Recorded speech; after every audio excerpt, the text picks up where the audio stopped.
Okay, folks, the hour is at hand. It is 6 p.m. and times have certainly changed. Who would have ever thought 40 years ago that there would be a room filled with Republicans 2 weeks in a row?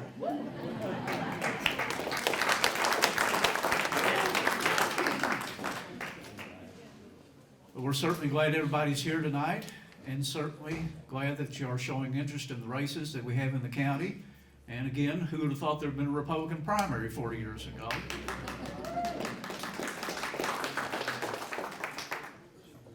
But as things have changed, of course, we must change with it. We must rise to the challenge that lies before us, and to govern wisely and govern effectively and govern with common sense and compassion. And I hope that's what all of our objectives are in this.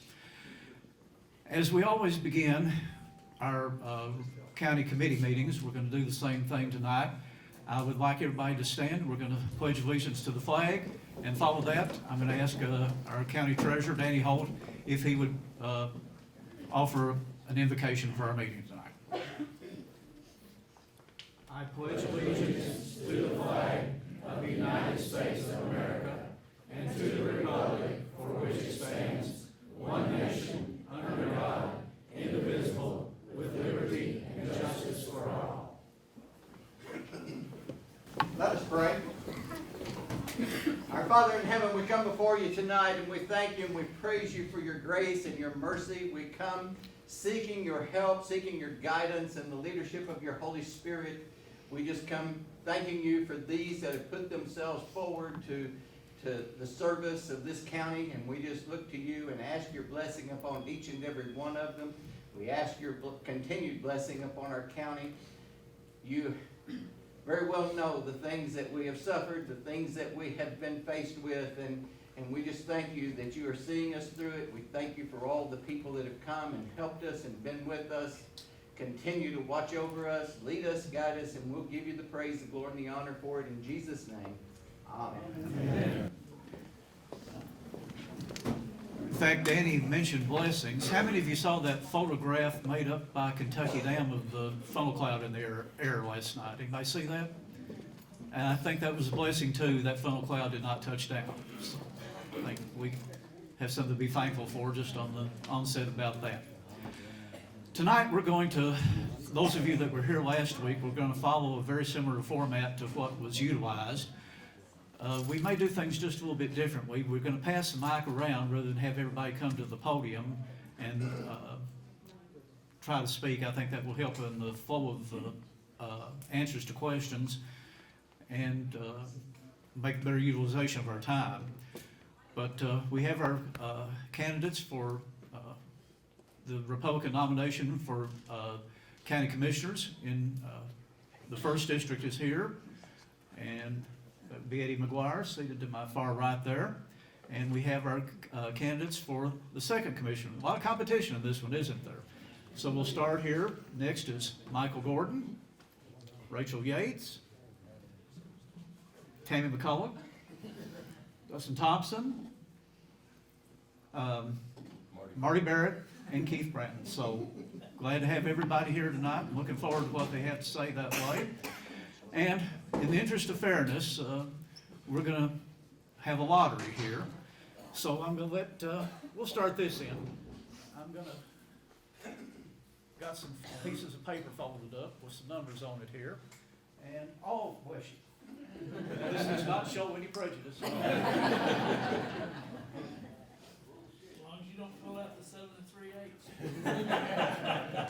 Now, if you want to freak everybody out, I could do this.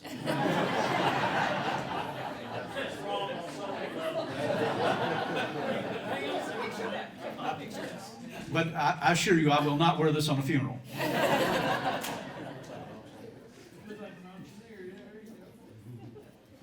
Okay.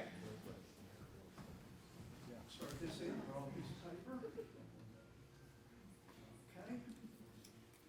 This is how we're going to start our order. I'm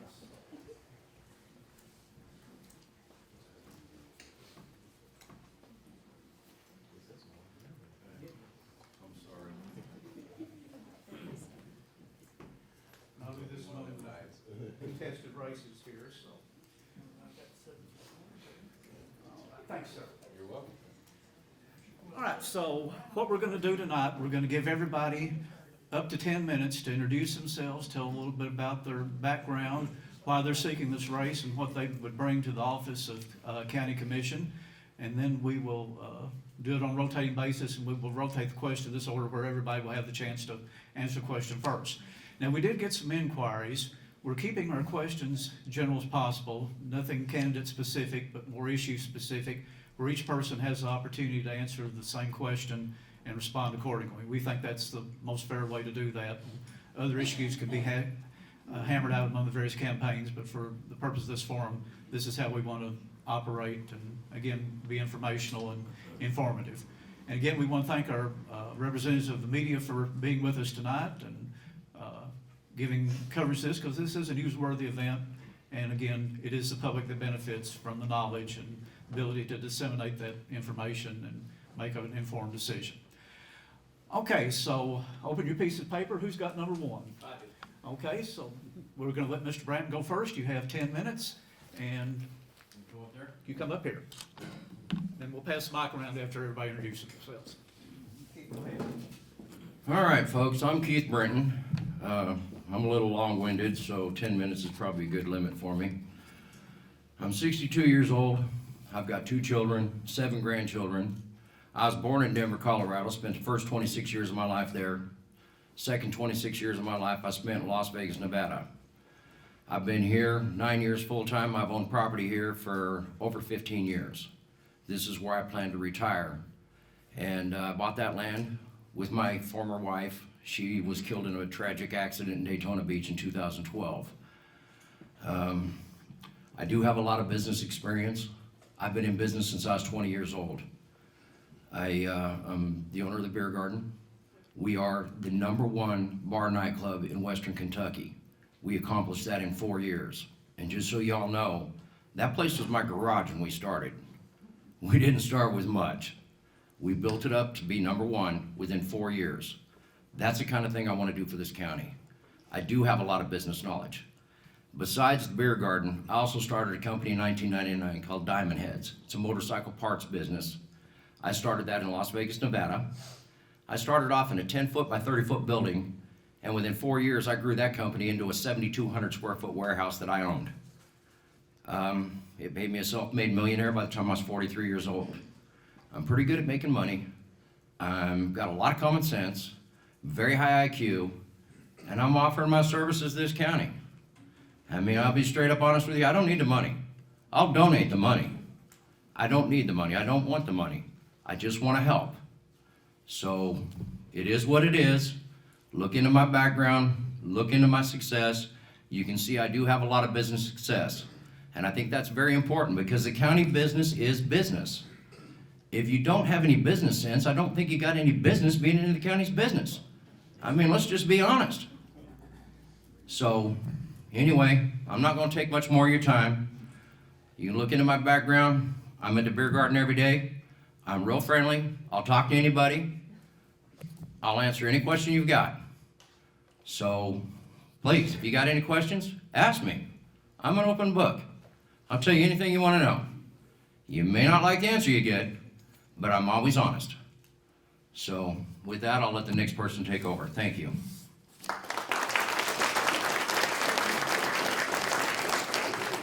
Okay, who drew number 2? Tammy?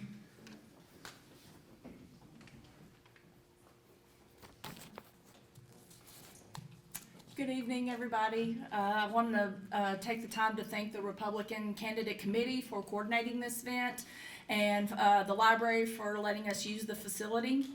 I am Tammy Watkins McCullough, and tonight I want to share with you my experiences and plans should I be elected District 2 Commissioner. I'm a lifelong resident of Marshall County. My parents are Tim and Linda Watkins. I'm the granddaughter of the late Billy Watkins. And I reside in Draftonville with my husband, Steve, who some of you may know as Dr. McCullough. And our children are Tyler McKenty and his wife, Lauren, and Mariah Hayes and her husband, Drew.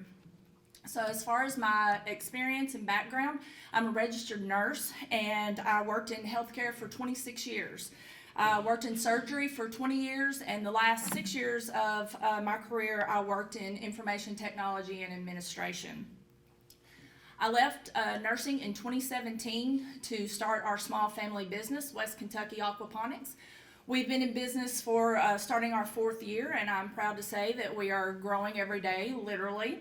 And we were awarded Agribusiness of the Year last year by the Britten Partnership. So you may be thinking to yourself, why would a nurse, now farmer, want to be commissioner of District 2? Well, the short answer is I love Marshall County. As I said, I've worked outside Marshall County my entire nursing career. And now owning a business in the county has allowed me time to get involved in the community. I've served on the Kentucky Lake Chamber Board, the West Kentucky Chamber Alliance Executive Board. I'm a member of Kentucky Women in Ag, Kentucky Aquaculture Association Board. I'm now on the Long-Term Recovery Tornado Board and on the Republican Growth Committee. So serving on these boards has given me the desire to serve at another level.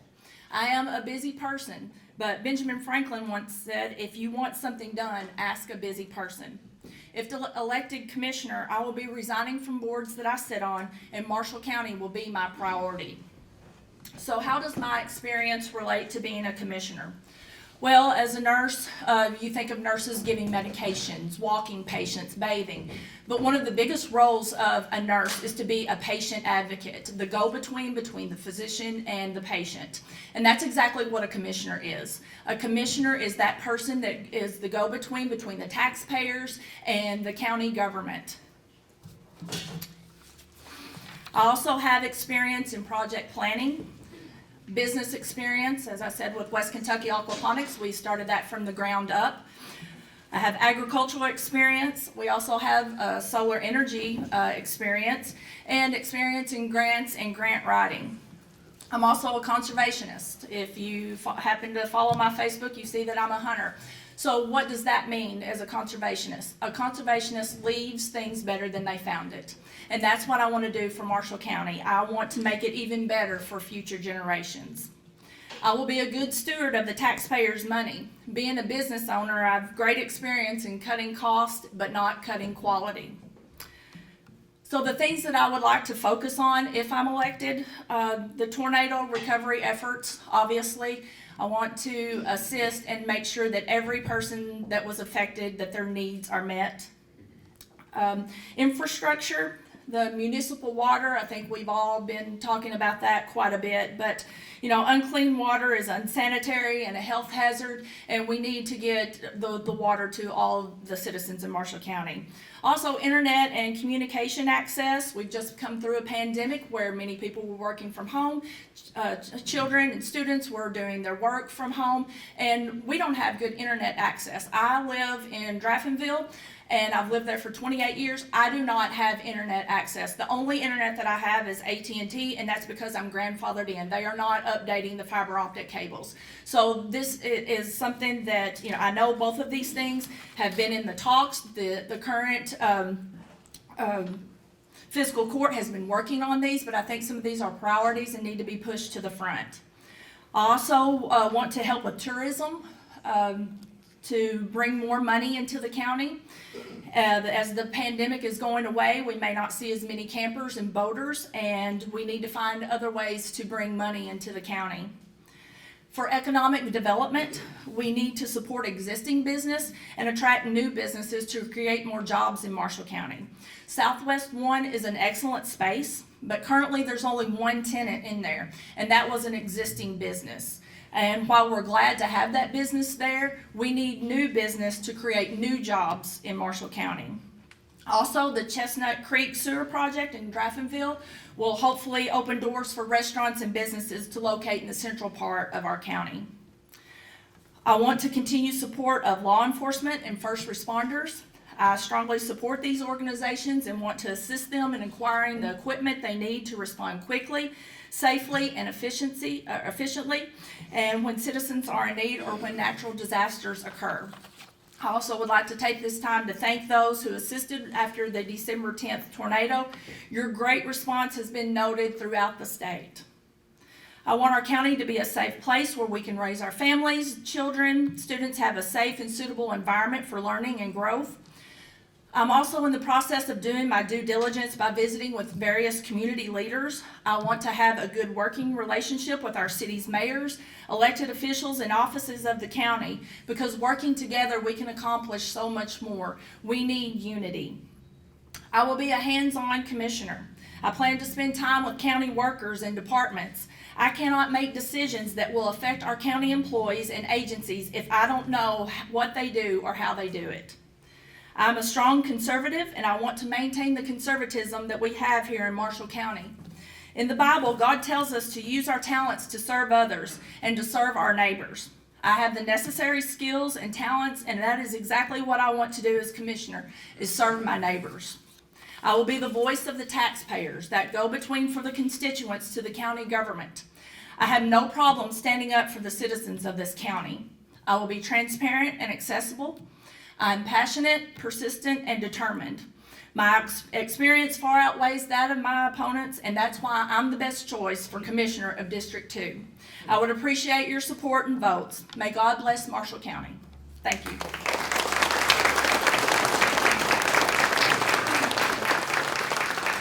Number 3. Mr. Barrett.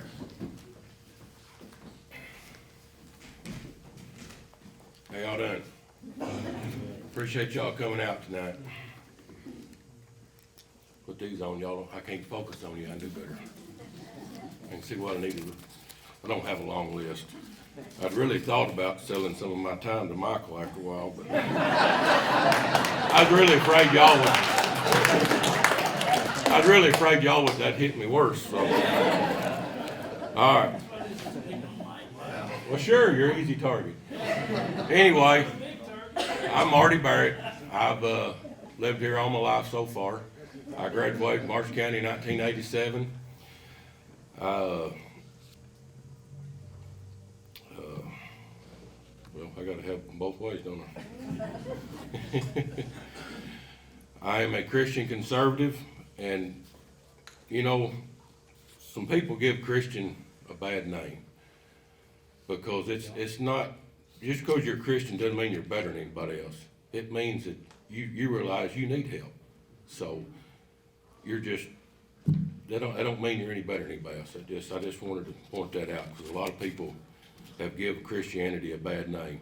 I am pro-life 100%, no exceptions. I am pro-Second Amendment.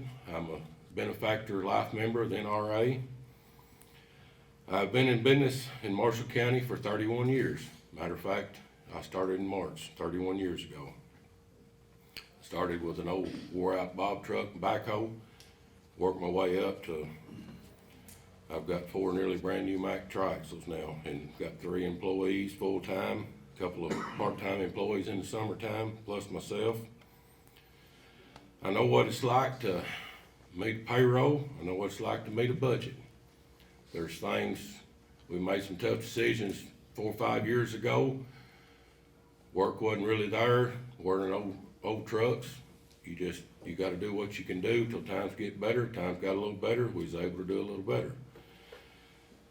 You make a lot of tough decisions when you're in charge of government, business. You know, I've got, other than my family, I've got 3 other families that I have to feed. So I have to make the right decision. It's all on me. A lot of problem solving. Something comes up, I'm on the phone half the day putting out fires. I know how that is. Something comes up, you gotta make your best decision, you gotta stand behind it, you gotta do what you gotta do to get it done. In my business, I've worked with a variety of people. I install septic systems, water lines, we put in driveways, building pads, I work with inspectors of all different kinds. You know, we run into a lot of, especially up around the lakes, which a lot of that's got water now, but you run into, you know, you gotta have 70 foot from a well to put a septic system in. And it's just unreal, the people in this county that don't have access to water. That is, you know, that's something that we really need to work on. I realize that that the fiscal court, that they're on their own entities, but there's things that we can do to help them where they can do that, where we can get water. I see a lot of, from a business owner in that area, arena of ideals, I see a lot of waste. I see a lot of waste that some of the stuff they buy at the road department, that could be, there's better options. Just from my 30 years of experience, I had to learn it the hard way, but that's what I'm trying to offer the county, is my 30 years of experience in this, to try to help. I love this community. I've been fortunate to be able to travel and go to other places. About 2 weeks, I'm ready to come home. I love my county. I really do. The bad thing is that, you know, I've got a lot of family in Marsh County, but they're all in Monty's district, so. I can't pull much help there. I've got to earn it on my own, but you know, and I don't like talking about myself, but you know, I don't do a lot of advertising. I have just about all my businesses from repeat customers or word of mouth. And that, I like that. That really, I think it says something. Another thing is, you know, I want to work with whoever gets elected. If I'm fortunate enough to be elected, I want to work with whoever gets elected for the betterment of the county. I don't like hearing, oh, he's over there talking to Kevin Spraggs, he's a Spraggs man. Oh, he's talking to Kevin Neal, he's a Kevin Neal man. I talk to everybody, people. I love to talk. I don't like talking up here. We go out there and sit on the tailgate and we talk till midnight. I don't like speaking in front of people, but that's, you know, and that's just, so you're gonna see me talk to everybody. I'll even talk to Michael when I get a word in. If I can get a word in edgewise, I'll talk to him. But, yeah, I know, I'm being hard on you. Yeah. Yeah, they did. They passed the hat around there. Yeah. But, you know, that's another thing. Anybody that knows most of the Barretts or Smiths or the rest of my family, just about all of them work public job at the plants or they work construction, but they also farm a little bit, some bigger, some little. So I've always been taught, you don't just go home at 3:30, 4 o'clock. You go home and change clothes and go to your other job. So I've always worked at least 2 jobs. Kind of got interfering with my wife's camping there for a while. I had to give up farming, but I still now, I'm trucking during the day and then I excavate on evenings and weekends a lot. So I'm accustomed to working all the time. So I think I can handle trucking and excavating, and I can handle working for the county too. I'm involved. I attend an old-fashioned small church. Am a 4-H pistol coach for the 4-H kids. We teach the kids, you know, you need to teach them what a gun is. Teach them about it, teach them safety. Because if they don't know, kids are naturally curious, they're gonna go and play with it. If you show them up front what it is and how dangerous it can be, then it's gonna be a lot better for them. They're not just they'll know what it is, they know it's okay, there's not an adult around if we find, you know, you don't play with guns. The guns have reasons. They can be fun, they can be used for protection. Also, I've been involved in a lot of charities, or a few anyway. A good friend of mine got killed probably 15 years ago on a motorcycle. So me and a couple other friends, we started a ride for him. We done a ride for 10 years.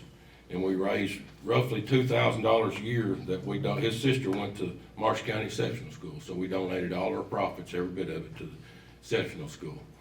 And we do, now that I'm involved in 4-H, we do a charity car show for 4-H that we raise money to, wow, I can't believe I've made it that long.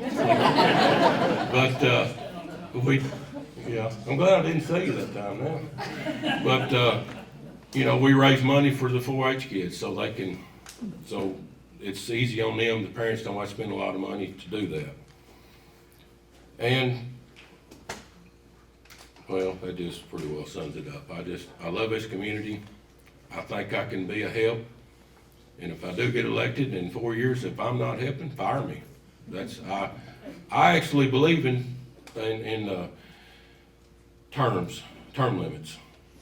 I know especially on the national level, but on the local level, you know, you can get in there, and yes, the people can fire you, but if you get enough people, you can sort of get in there to where you're hard to get out. And I believe that, you know, 2 or 3 terms, let somebody else come along.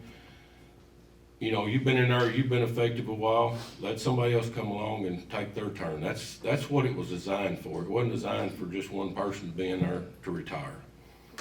But anyway, I want to thank everybody for coming out and listening to me, and that's all I got to say. Thank you.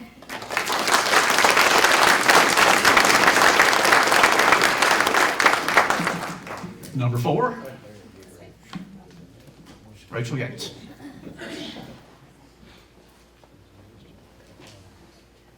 Good evening. I am Rachel Yates. I am sitting up here with 5 other people, all candidates for this District 2 County Commissioner. Let me introduce myself a little bit. I am married to Ryan Yates. We've been married, be 31 years this summer. He has a practice in Draftonville. We've been here several years with that. We've had multiple children graduate from Marshall County High School. I will say that we do have 5 children. Our oldest is, he is a medic afloat on a cutter in the Atlantic Ocean, followed by 2 twin boys. One of those is a lieutenant in the Air Force, and he is currently on the Pacific Coast. I have Atlantic Coast, Pacific Coast. Until May. In May, he will be assigned to a bunker, and for those of you that may or may not be familiar with what that is, he will be underground with his hand on the telephone and his finger on a button.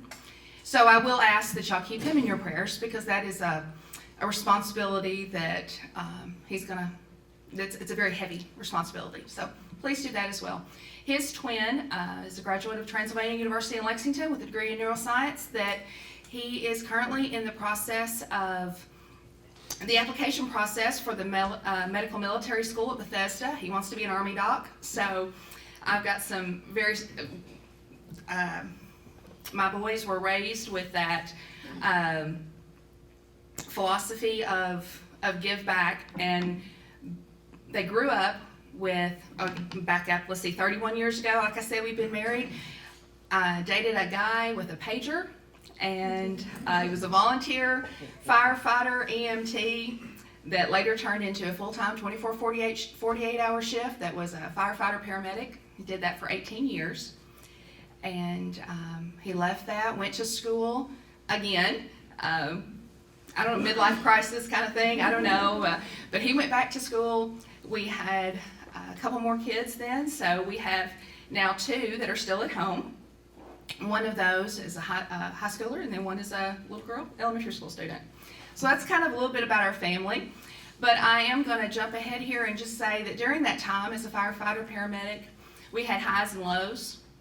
But what has really been exciting is that we never walked away from it. So he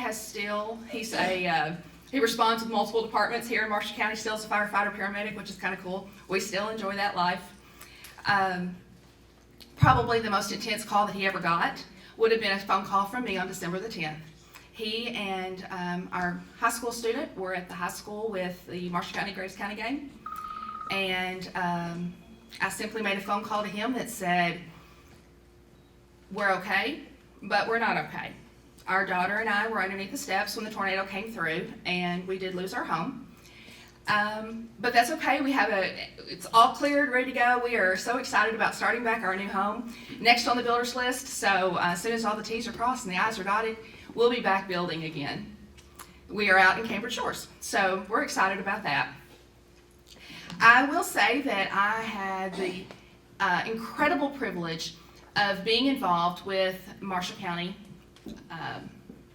in that I was a sports photojournalist with Paxton Media Group for several years, which covered all of Marshall County sports. I followed our athletes everywhere. I followed CFS athletes, Christian Fellowship athletes. I was able to report on New Covenant athletes. That was an incredible time. I got to follow them across the state. I went through other states with them, getting to know just that our kids were always represented. Everybody can remember March 2020. I stood on the court at Rupp Arena as KHSAA announced that the Lady Marshals would not be taking the court for their first game of the state tournament. Hopefully postponing by 2 weeks. It was not 2 weeks. So what that did for me though is it propelled me into, guess what? Paper still had to go on. So I spent the next year delving into Marshall County like I had never delved before because something had to be printed. What that meant was I found some of the neatest things, even as a resident of Marshall County, that all Marshall County needs to know about. Oh my goodness, I would be up at the crack of dawn going to fishing tournaments. I learned how to play pickleball. The most exciting thing that I got to do was follow 2 of our local girls who drive race cars. Whether y'all know it or not, we have 2, they drive drag cars. I got to ride second seat in one for a win, which was really cool. But what that did is it gave me an opportunity to see parts, be connected with different parts of the county that what we as residents maybe we're missing out on. We take for granted because suddenly what became important was social distancing, guidelines, and restrictions. Well, guess what? We can always fish, we can always hike, we can always bike, and those are things that we kind of forgot about that we had access to. So during that time, it just was a reawakening to what we had available here in the county. Now I'm going to add to that as a business owner over the years, and then now with my husband's business here, I've been part of different businesses and been hired in with different businesses as startup marketing and media, and that's just been that's fun to go in there and just really kind of help that business figure out what is their niche and what can we do to make that happen. Now, all of that said, it's a lot about me. What does that have anything to do with being a commissioner? Well, let me tell you, first and foremost, I am excited at the potential of having, being able to help grow Marshall County, grow the awareness for Marshall County, whether that's through commerce, whether that is through tourism, or whether that's just for our residents. We have so much to be proud of here, and that's something that we need to know how to market, and we need to know how to propel that and grow that. But let me tell you, I am determined to use what I have learned in my life as a first responder family. There's a lot that goes into that, and there's a lot that's needed in what we've got right now. Our first responders need that attention, they need that respect, and they need that determination. But just as much with that determination with that is me needing to be a voice for the everyday needs of our Marshall County residents. Oh my goodness, we've mentioned so many things so far that just are a part of what we need, our everyday needs, and that voice needs to be heard as well. So let me finish real quick with a quick story that I want to tell you. When I was started out in college, sitting in a political science class, professor walks in, and he says, I'm going to give you a statement, and I'm going to choose to defend that statement throughout the entire semester. That's what this class is going to be about. He said it is not a partisan statement. It is not a policy statement. It is a structure statement. Now let me explain. I am a young conservative. My dad was a country little pastor, set back. That's what I grew up, that's what I knew it. I registered Republican at 18. I trying to figure out what was this guy going to tell me. What he said was, we are a democratic republic. He said, and what I mean by that is we are ruled by the few, elected by the many. I took a minute and I thought about that statement, and it weighed on me, and it weighed on me the entire semester, and it weighed for the rest of my life. Because quite frankly, without the many, there is no few. But let me tell you, that statement is not about authority. That statement is about humility. And that statement is about servanthood. So, what I would like to ask for you tonight is for you to consider me as your servant, your humble servant, as your District 2 County Commissioner.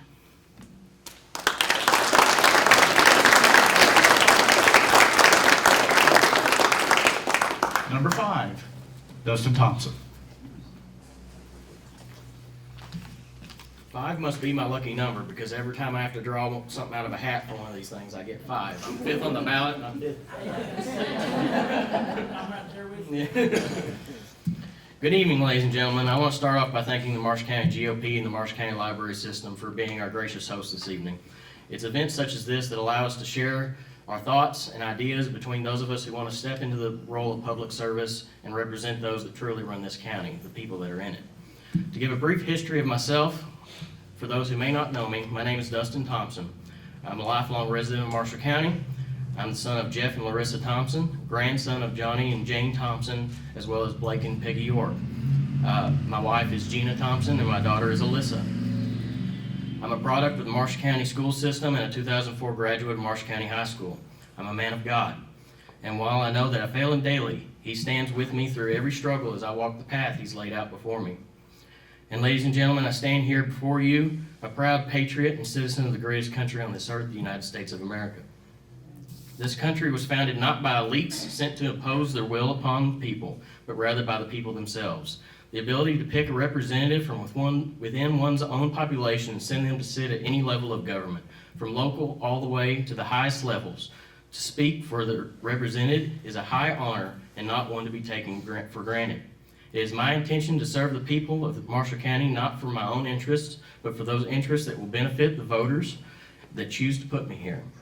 I will be available and open to the people of this county. Communication and a willingness to listen to our citizens is the responsibility of any government representative. We expect those we send to serve in our stead to be responsible with our tax dollars. A county government must be able to live within its means. I will be a fierce defender of your tax dollars. Each vote I cast will be to the benefit of the people of Marshall County first. Because to me, these are not just numbers on a spreadsheet that we are moving around from one account to another. These dollars are not made of paper and ink. They are made from the sweat and sacrifice of every taxpayer in this county and should be treated as such. We must ensure that where those dollars are spent within this county comes back to the people in the form of services provided.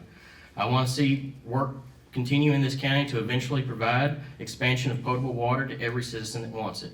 This means not forgetting about the systems we already have in place, making sure that once water is available, that it continues to meet our expectations for quality.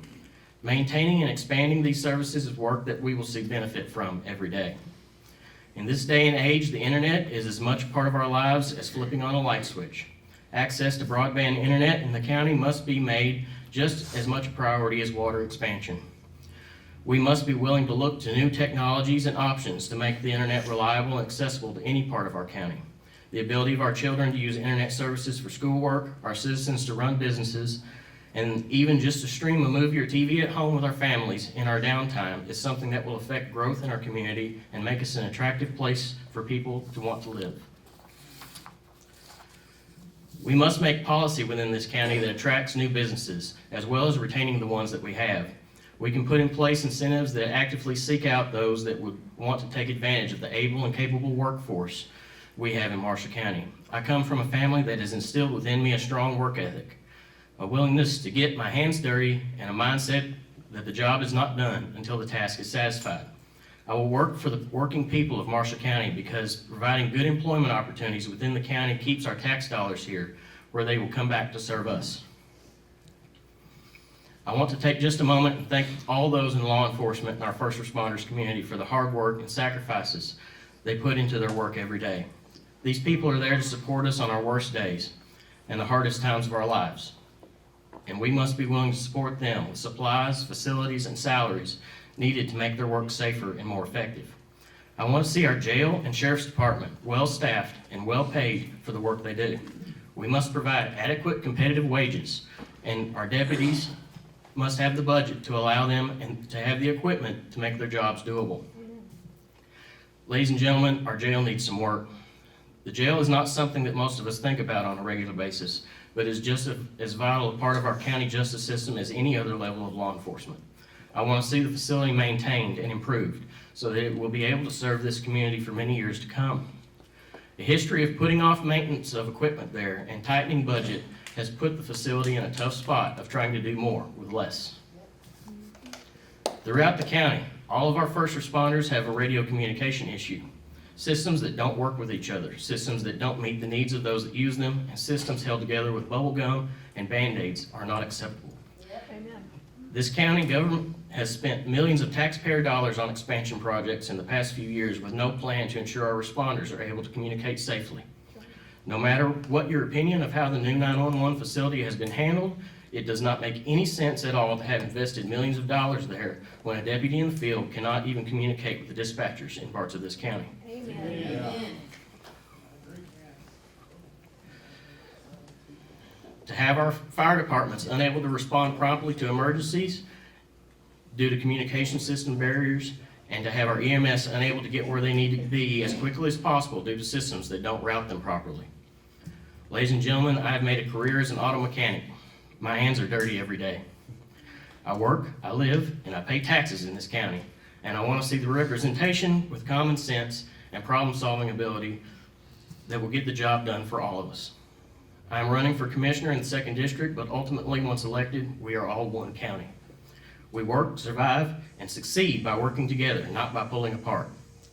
I may be the youngest candidate running for this office, but I promise to look at things from a new points of view and help find solutions to old problems. I humbly ask for your vote and your trust. Thank you, and God bless.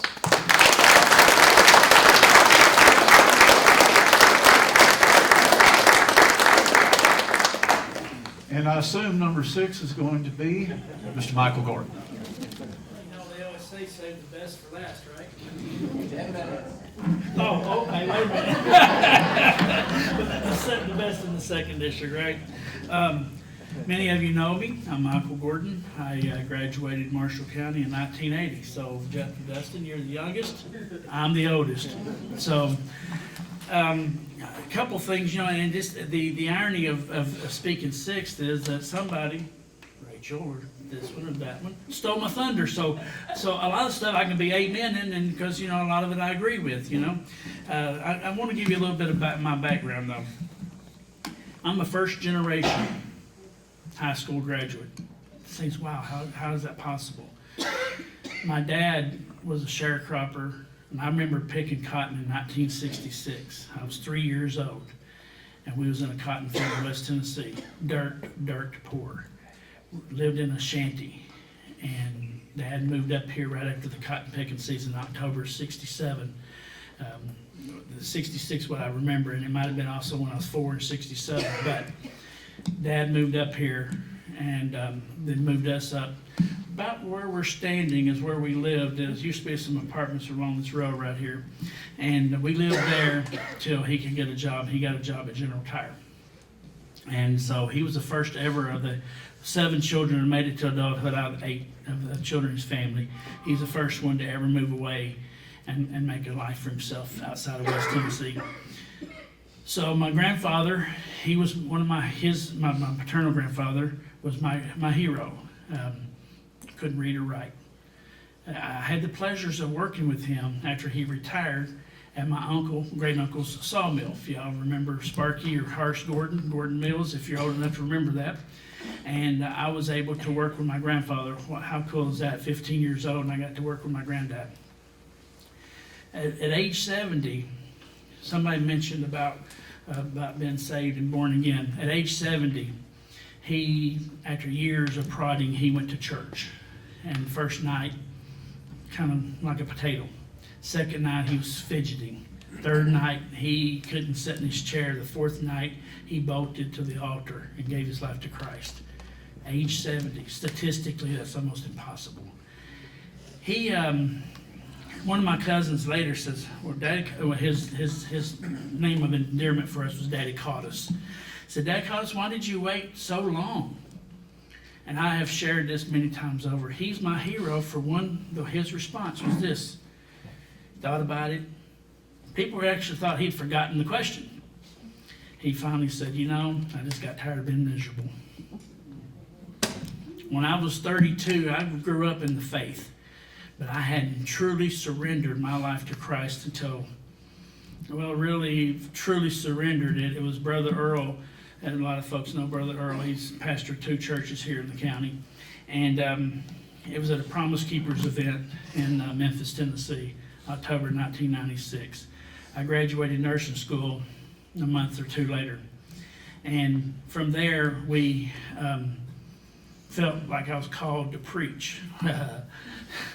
and so I graduated through the Methodist local school program. And then I wasn't offered a church right away. I was, but then one of the guys remembered me from being a beer drinking, whiskey swilling, bar hopping insurance agent. So he was on the PPR, and he didn't want me pastoring his church. So the district superintendent says, "Nah, you can't preach there." So anyway, about the same time, I got a letter of acceptance from Asbury Seminary. So here we go. We're going to go off to seminary. And here I am, a nurse, but okay, I'll work part-time, whatever. And I get up there, and then my wife gets gravely ill. And you know how men are, or mankind. We didn't wait on God to fix it. I just left seminary and came back home, went back to work. About that time, though, my son was born. The biggest joy in my life. I was 36 years old, and one and only. And named him after my grandfather. His nickname was Eli. My grandfather's middle name was Ellison. My son's name is Michael Ellison. So going on down there, so I've married Carmen. She was from Carlisle County. I had to find somebody outside the county who would have me.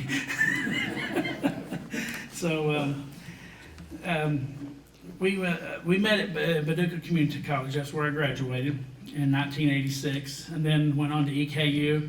I got a degree in history and political science. And I was in the Honorary Society of History, and I was Phi Alpha Theta. And that was my goal. Whenever I reconnected with Kennedy after all those years, seeing them as little kids playing ball, when I saw her 4 or 5 years ago, she said she's going to be an attorney. And I went, man, that was my life dream, but I didn't get accepted to law school. So as part of this faith walk, I started saying, Lord, and Methodism, if you're from Methodist, page 338, where he leads me, I'll follow. And that was the song I went to the altar. And even though it took me 2 more years to truly convert, but 2 years later into it, I started going to the altar every day, every Sunday, and saying, Lord, show me what you want. I got accepted to nursing school, and I still don't remember applying. My wife had gone to a seminar on nursing 2 years before. And so I guess I filled out something, but I didn't know. I thought it was just an attendance sheet, But at any rate, so here we are. I thought, well, maybe this is a sign from God. He wants me to be a nurse. So 25 years later, I've been a nurse, and then also a nurse practitioner, or APRN.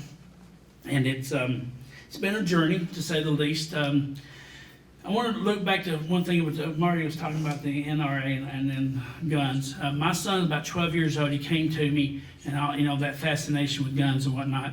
He wanted to know if he could hang out with so-and-so, and I says no. He said, well, they're going to be shooting. I said, that's right, you can't go. Why? I says, because if you're going to know anything about guns, I'm going to be the one to teach you. And up to this point, I only had shotguns and rifles, so I went out and bought a handgun. We bought another handgun and this and that. And so for the 8th grade graduation, I got him an AR, not an AR. I got him a 22 on the AR platform. I got him a 1911 a SIG for 8th grade graduation. The other kids are getting, go-karts. He got a pretty snazzy pistol, So, but he had that love of weapons that I helped teach him.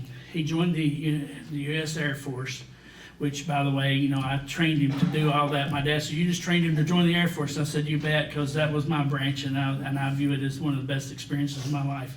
I was injured. I was sent home in 2 years because of that injury. But I still wouldn't trade anything in the world. I was on a missile base, and a bomber base that had nuclears.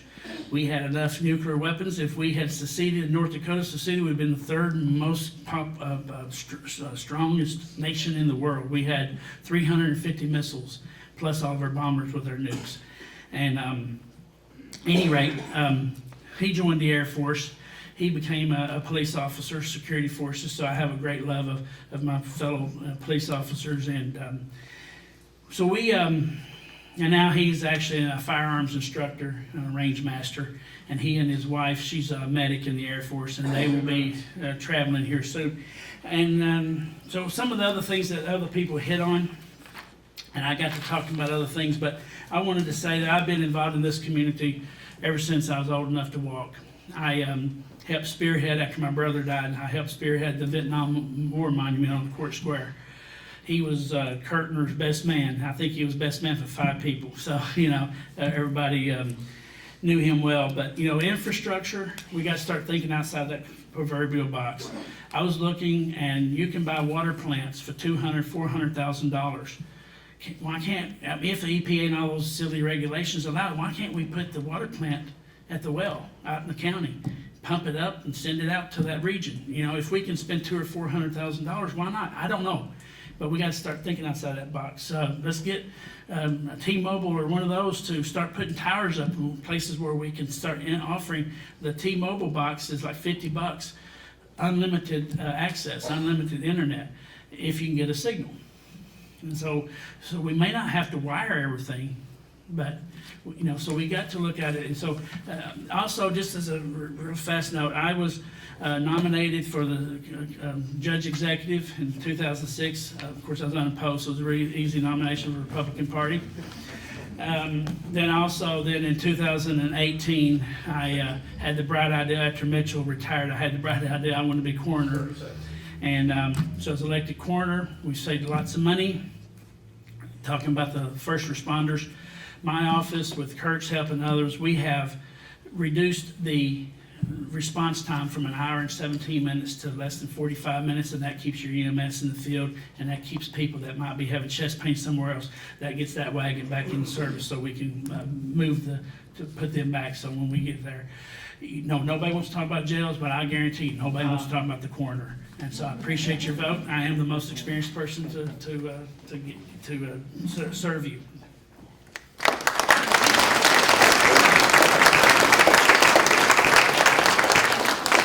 We also have a contested primary in the 1st magisterial district, or 1st district commissioner. Justin Lamb was not available, or not able to attend tonight, citing personal reasons, but we do have incumbent Sheriff Eddie McGuire, who is seeking the Republican nomination for 1st District. We'll be pleased to hear from him at this time. I don't know how pleased you'll be, but good evening. I'm seeing some glaze going on, some eyes are glazing over, so I'm gonna dig right in, so hopefully we can be done. I won't shoot for 6 minutes, you think? Maybe. I wanna take you back to the spring of 2017. I want to tell you a little story about a deputy sheriff from Marshall County named Barry. Not the Barry you're thinking of, if y'all know Barry. I would never tell a story about him, I promise. But he did bet me that if I mentioned his name tonight, he'd buy me supper tomorrow. So he owes me supper tomorrow. Barry gets a call on Highway 95, the 2 brothers fighting, about 2 miles south of Calvert City, just north of the drive-in. Barry gets there, he talks to the brother. Brother's like, yeah, my brother's, he's really, really drunk. He's mad at me. He lives right behind me, and he said he's gone over there. He said the last thing he said to me, he said, I'm gonna go get a gun, and I'm gonna come back, and I'm gonna kill you. Now Barry's like, we hear that stuff all the time, being a deputy sheriff, so he doesn't think a lot about it, until the next thing you know, he hears a 4-wheeler crank up over by the back house. So, sees a guy get on the 4-wheeler, starts driving around back over towards Barry and the other brother. And the last thing he remembers is Barry, that guy told Barry, he said, be careful. He said, he's very, very dangerous. That 4-wheeler keeps coming around. Barry steps out so he can see the guy. Because obviously if you're gonna kill somebody, you probably got a gun with you, right? He looks on the 4-wheeler, he sees the sheath that you'd put a rifle in to go squirrel hunting. Right here, that's where it was on my granddad's 4-wheeler. Doesn't see anything in it, but he draws down, he orders him off the four-wheeler. The guy locks it up. Waits for about 3 seconds, order him off the four-wheeler. Negative. Revs it up, drives on by. Now, he uses pretty good restraint. He doesn't shoot him because he doesn't drive straight at him. Drives on around, drives on behind him, drives over into the front yard of the other guy's house. So I've still got a brother over here I'm trying to protect from crazy brother. Jumps off the four-wheeler, he takes off running. Barry runs over to him, chasing in hand. And Barry's not very fast, so Barry wasn't running quite as fast as he was. But right before the other guy gets around the corner of a mobile home trailer, he stops. He spins around and he kneels down. And he pulls out of his waistband a .357 revolver about that long. Now, obviously, Barry is in full pucker factor mode right now.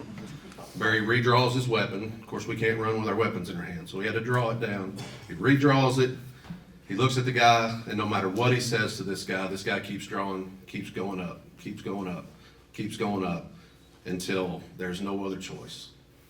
Barry draws his weapon, fires, bam, bam. The guy spins and runs behind the trailer. So Barry retreats. He goes back, he finds a tree, sits there, waits for his backup. His backup's coming from Benton. You got Benton Police coming, you got Marshall County Sheriff's Office coming. About 9.5 miles it takes them to get to Barry. Well, everybody gets there, command staff gets there, state police is coming, everybody and their brother's coming. Get the guy, get him medically treated, all this stuff. And as Barry's adrenaline's starting to drop, he wonders, he said, where's Calvert City Police? He said, they're 2 miles away. Why are they not here? So they get everything cleaned up, and even a couple months go by, maybe almost a year goes by. Finally, Barry sees one of the Calvert City officers on a call, and he says, it's been bothering me this whole time why you guys didn't come help me. He said, I called out, he's got a gun on the radio, I called out shots fired on the radio, I called out he's hiding behind the building. He said, you guys were 2.5 miles away. You could have been at my aid in 2 minutes from where you were at. He said, brother, I've been meaning to tell you. He said, we never heard a word of what you said.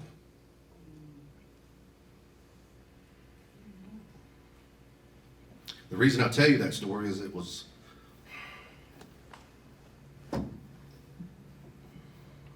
It was 5 years ago last Wednesday when that shooting occurred. And it changed that guy's life forever. Because his name wasn't Barry. His name was Eddie. They never heard a word. I could have been laying there dead for 6 minutes before my backup got there because we have an inferior radio system. That's 5 years ago. And we're going into our 4th year on this fiscal court. And we've spent millions of dollars on a golden calf in Draftonville. That's right.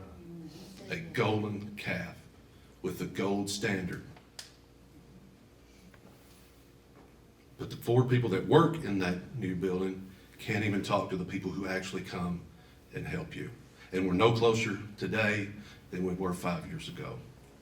Number 1 priority has to be a new infrastructure. Period. The end. And it has to do now. No way would you ever buy a brand new Corvette when somebody's got a 1975 350 engine in it that's missing out and needs to be rebuilt. And that's where we're at right now. It looks really good. It just won't go anywhere. And it just won't do anything. And that's all I'll say about that. I'm going to skip over some water and road stuff. Hopefully you guys have got some questions in there on that. I'll go to our county employees. I've kind of come up through the ranks, worked at the sheriff's office for a long time. I started at the jail with Roger. I've started at, I've been the $8 an hour guy, and I've been, the sheriff now. So I've kind of been through all of that. There's just a negative connotation to the amount of money that we spend on our employees. Payroll's so much of our budget. Payroll's so high. Well, that's because it should be. In my opinion, our 911 dispatchers especially, and our deputy jailers are two of the lowest paid ones in our county system, and even comparable to other counties around them. I had a dispatcher reach out to me a couple of weeks ago. She said, I'm thinking about going to McCracken County. She said, I think it was $13.80. She said, they start out at $17.80 an hour. I'm like, I can't tell you to stay because I can't guarantee you anything's gonna get any better. I said, that's gonna be up to the voters in about 45 days. So I will tell you this, I worked hard, I worked very, very hard as your sheriff to get my deputies and my pay and my support staff the pay that they need to get that better. It took me 2.5 years to do it, but I did it. And I will work just as hard for every county employee to make sure that they have a fair wage. I would ask for your vote. I wish my opponent was here tonight. That way we could go back and forth a little bit. I love him to death. I hope everything's okay with him. But I would certainly ask for your vote because we've got to have a change on the fiscal court. Thank you.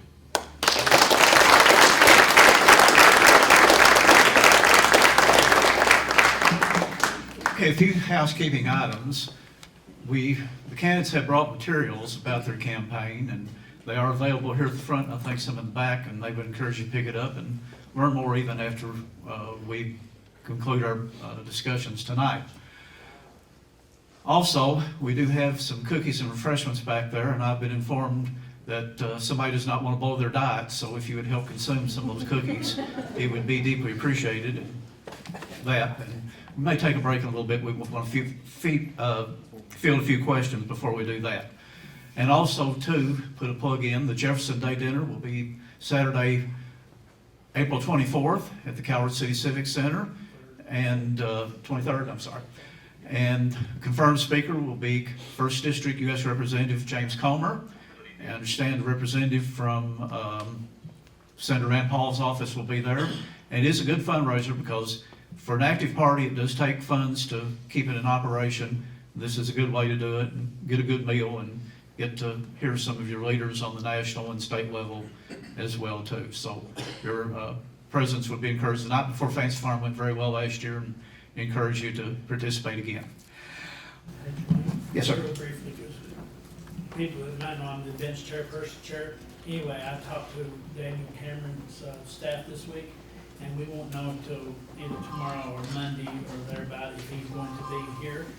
But so, and then Rand Paul, like I said last time, he's going to be here if his Senate schedule allows, but otherwise he will have a representative here.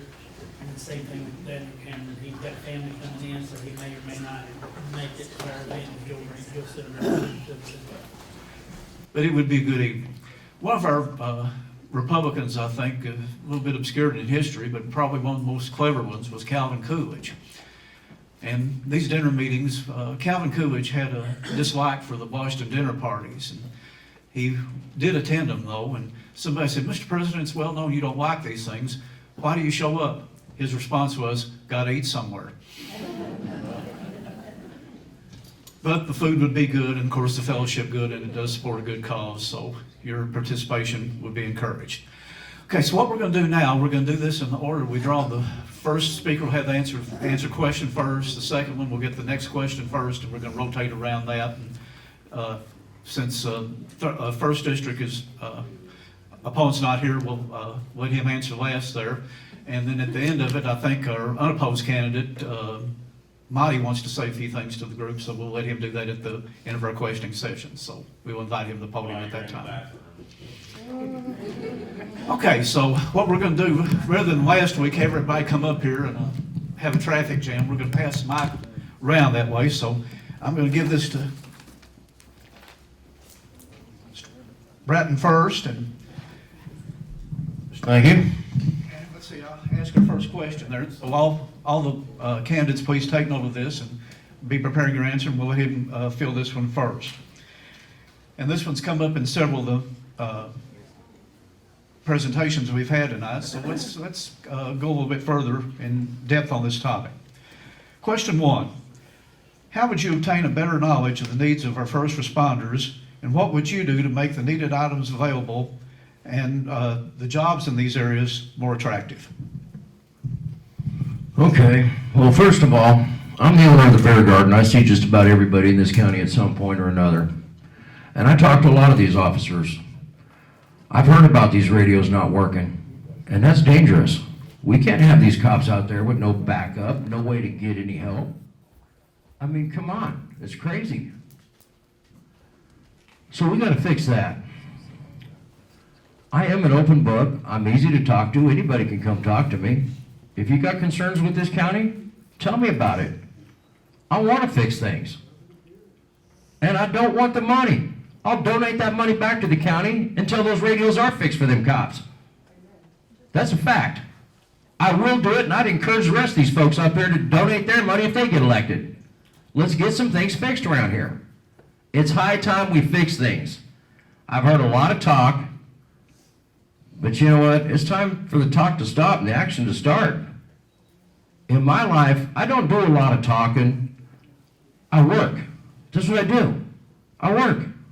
I get things accomplished because I work. I don't know what else to tell folks. I mean, I'm willing to do the job. If you think somebody else is better qualified, hire them. I got no problem with that. My life is full. I've got a great life. I want to help, but if somebody else is more qualified, I want what's best for Marshall County. It's not about me. I don't care about this job. I don't care about the money. I care about helping Marshall County. That's why I'm doing this. So I can only speak for myself. I'll let the rest of these folks tell you what they think. Ms. McCullough. So the way that I would obtain better knowledge about what our first responders and police officers need is going directly to the source. Like I'd mentioned before when I spoke, I cannot make decisions for you if I don't know what you need and to operate safely. And my husband's a physician. I'm a nurse. My brother has been on the fire department at Palmer Bryansburg since he was 15 years old.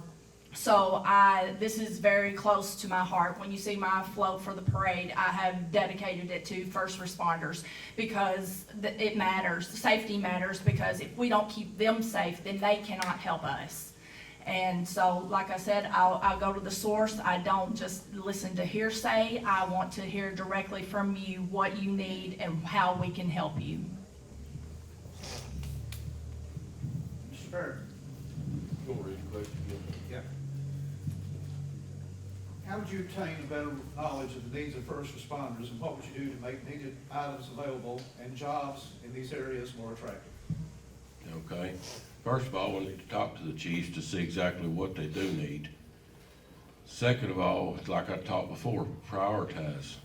There's that would be towards the very top of my list of priorities.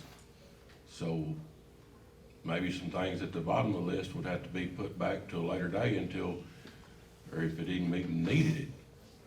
So we could get the priorities straight, get the stuff, what the higher stuff took care of.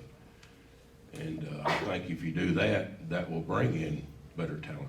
If they see that we've got what they need and we talk to them and address their needs and not just put them at the bottom of the list.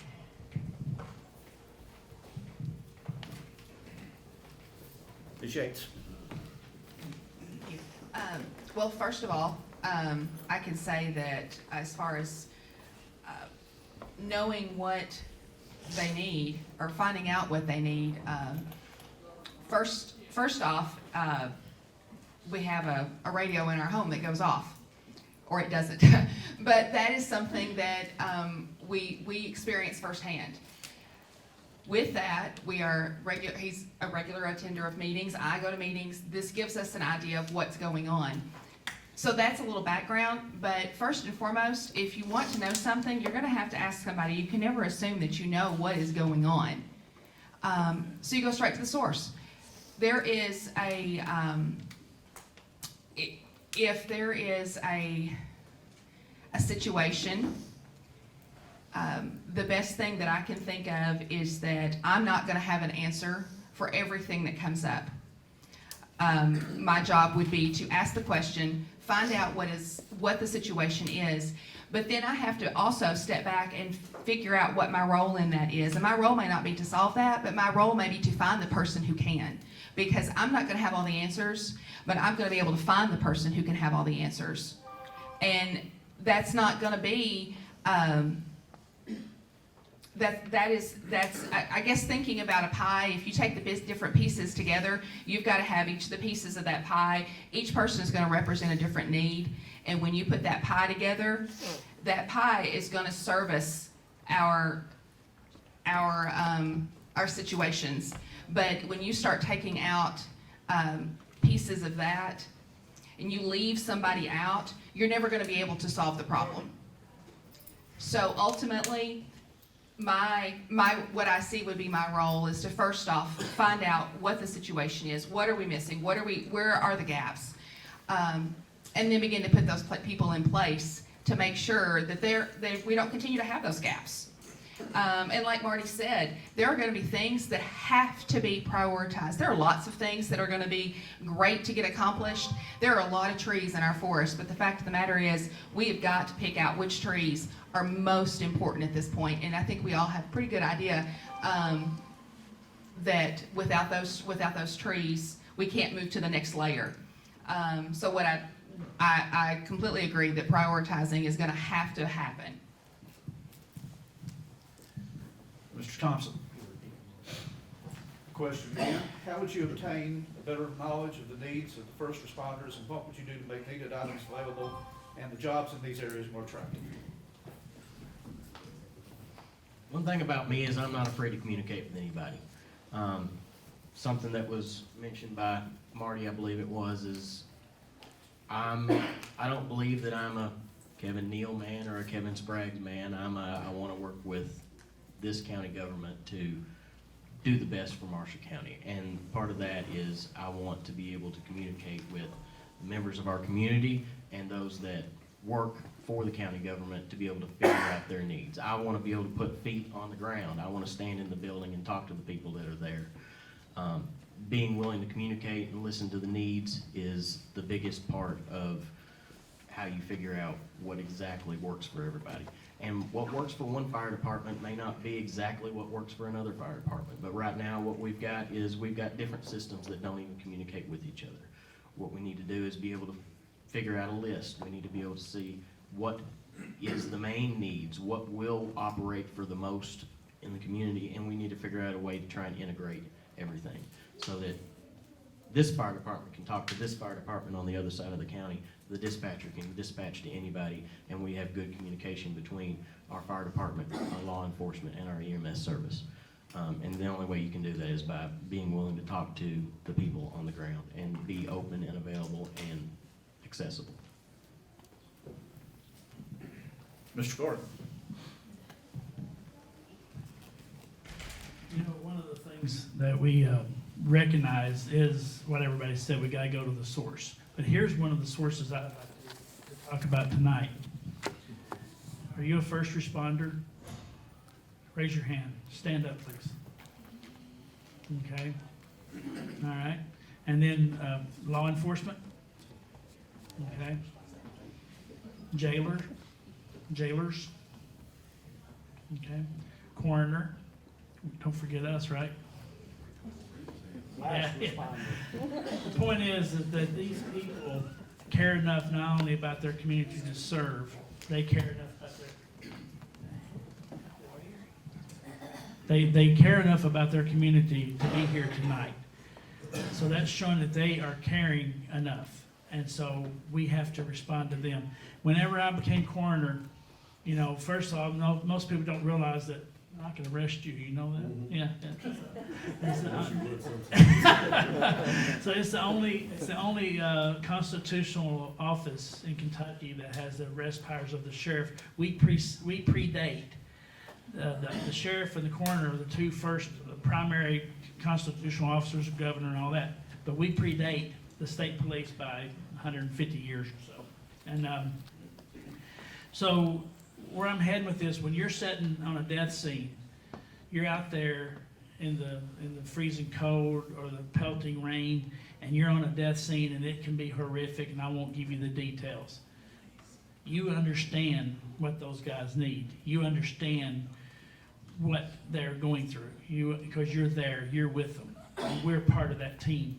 So I am the only one of the second district candidates that has experience at that point of being on the scene with our first responders. And I already know that, yeah, the communication's the issue. We can talk about that till the cows come home. But we're talking about, not being for this candidate or that candidate. I will tell you something. I'm going to be straight out with you. Our current chief executive officer of this county, he has basically shut me down on everything. I tried to get him to let us, I had a builder to build a coroner's office and finance it, but he refused. So every time I've turned around, I have 30 had seconds. I have had no response to, and Mr. Sprague's, I've known him for 30 years, and he has never once ever said, I don't have time. And point being is that it's not that I'm outright, and he may not want my endorsement, but I'm gonna tell you, I've known him for 30 years, and he's always been willing to talk and to listen. And so we need people like him, we need people like any of us that's going to sit and listen to the folks and then solve the problems.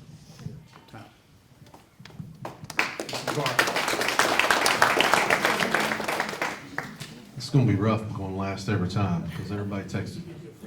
Do I? Okay, cool.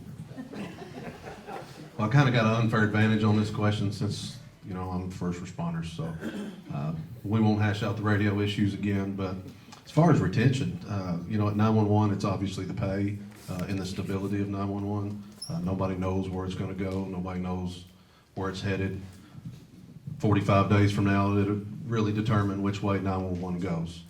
As far as the jail, they're drastically underpaid. Those guys over there in that $13 an hour range, some of them's probably less than that. And if you've ever worked over there, I worked over there. Everybody in jail is not a bad guy, but there's a lot of folks in jail that are just absolute animals. I'll just go ahead and tell you, there's a small portion of it.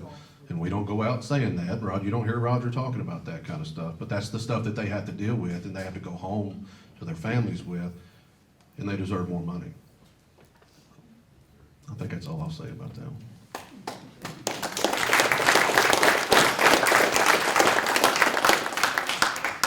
Okay, question number 2, and Ms. McCullough, we'll let you go first on this one. What do you consider the 3 top priorities and challenges for Marshall County? And if elected, how would you meet these challenges? You have 3 minutes. One for each. Oh, gosh.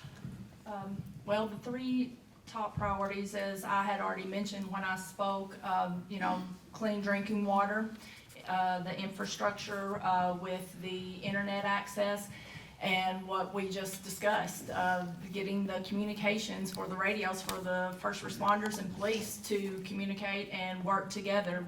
Those are, to me, what would be the top priorities. And I would have to work together with the rest of the court, but I think these are things that we all agree on, no matter who gets elected, and to get those things accomplished. Mr. Barrett. Well, that pretty well sums it up. I mean, what we've talked about, you got infrastructure, you got your first responders, we've got to take care of them. And just, we got to work together as a court to get it done so that we can do it.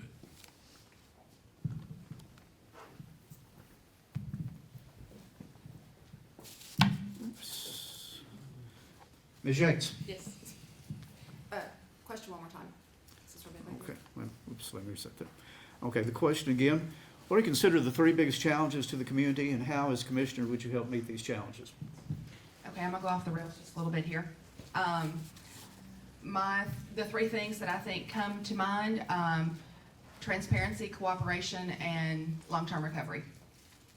I think transparency says a lot about what we're able to do as far as working together. Cooperation is a huge issue. We don't have to agree to work together, but we do have to agree to work together. And I think that is a huge focus for our county right now in moving forward. And then I think the third one, honestly, just jumps right to the forehead, is what are we going to do with our long-term recovery of Marshall County? We're not just talking about budget issues, we're talking about homes, we're talking about replacing people back where they were, the hundreds of homes. And I don't know how many of you have been out through the Cambridge Shore and Sherwood area, out through West Paducah. The devastation, it looks like bombs have gone off. So quite frankly, we have homes, people that will never return to Marshall County. But at the same time, we can't leave that devastation there. I don't know, roads are a huge, big deal, and part of that recovery and part of that cooperation is gonna be our roads. You can't drive down Cambridge Shore Road, the Bridge Road anymore. It's not possible. I mean, you can drive through it, that's not what I'm saying. But ultimately, that factor comes into play for not just the homeowners that will travel back and forth down that road. As we begin to build homes, you're gonna have construction equipment coming back and through there. With construction comes accidents. You're gonna have fire trucks, ambulances trying to get down these roads. We've got mail carriers that are not gonna be able to get up and down the roads. This is just one element of the long-term recovery. So when you look at that, it's an umbrella. It's an umbrella that underneath that will be our roads. Underneath that will be our communication system. Underneath that will just be relocating. Underneath that will be what will our tax base look like. We're fortunate right now in a market value where people are paying higher taxes as houses are sold. But what happens when nobody is rebuilding and market values change? And what happens when, as far as individual tax basis, we've got East Marshall that is going to have to put a fire station back together. They're going to have to put a department back together, and residents are missing. So I think that is something that, but yeah, transparency, cooperation, and long-term recovery. The whole infrastructure of the area needs to be rebuilt. Ms. Thompson, Mr. Thompson. I hate to put it into three, but if we had to, like we've already said, it's kind of going to be water, internet, and making sure our county employees are taken care of at this point. You've got inflation running wild right now. You have to be able to make a living doing no matter what you do. We have lots of county employees, whether they be deputies, road department, anything.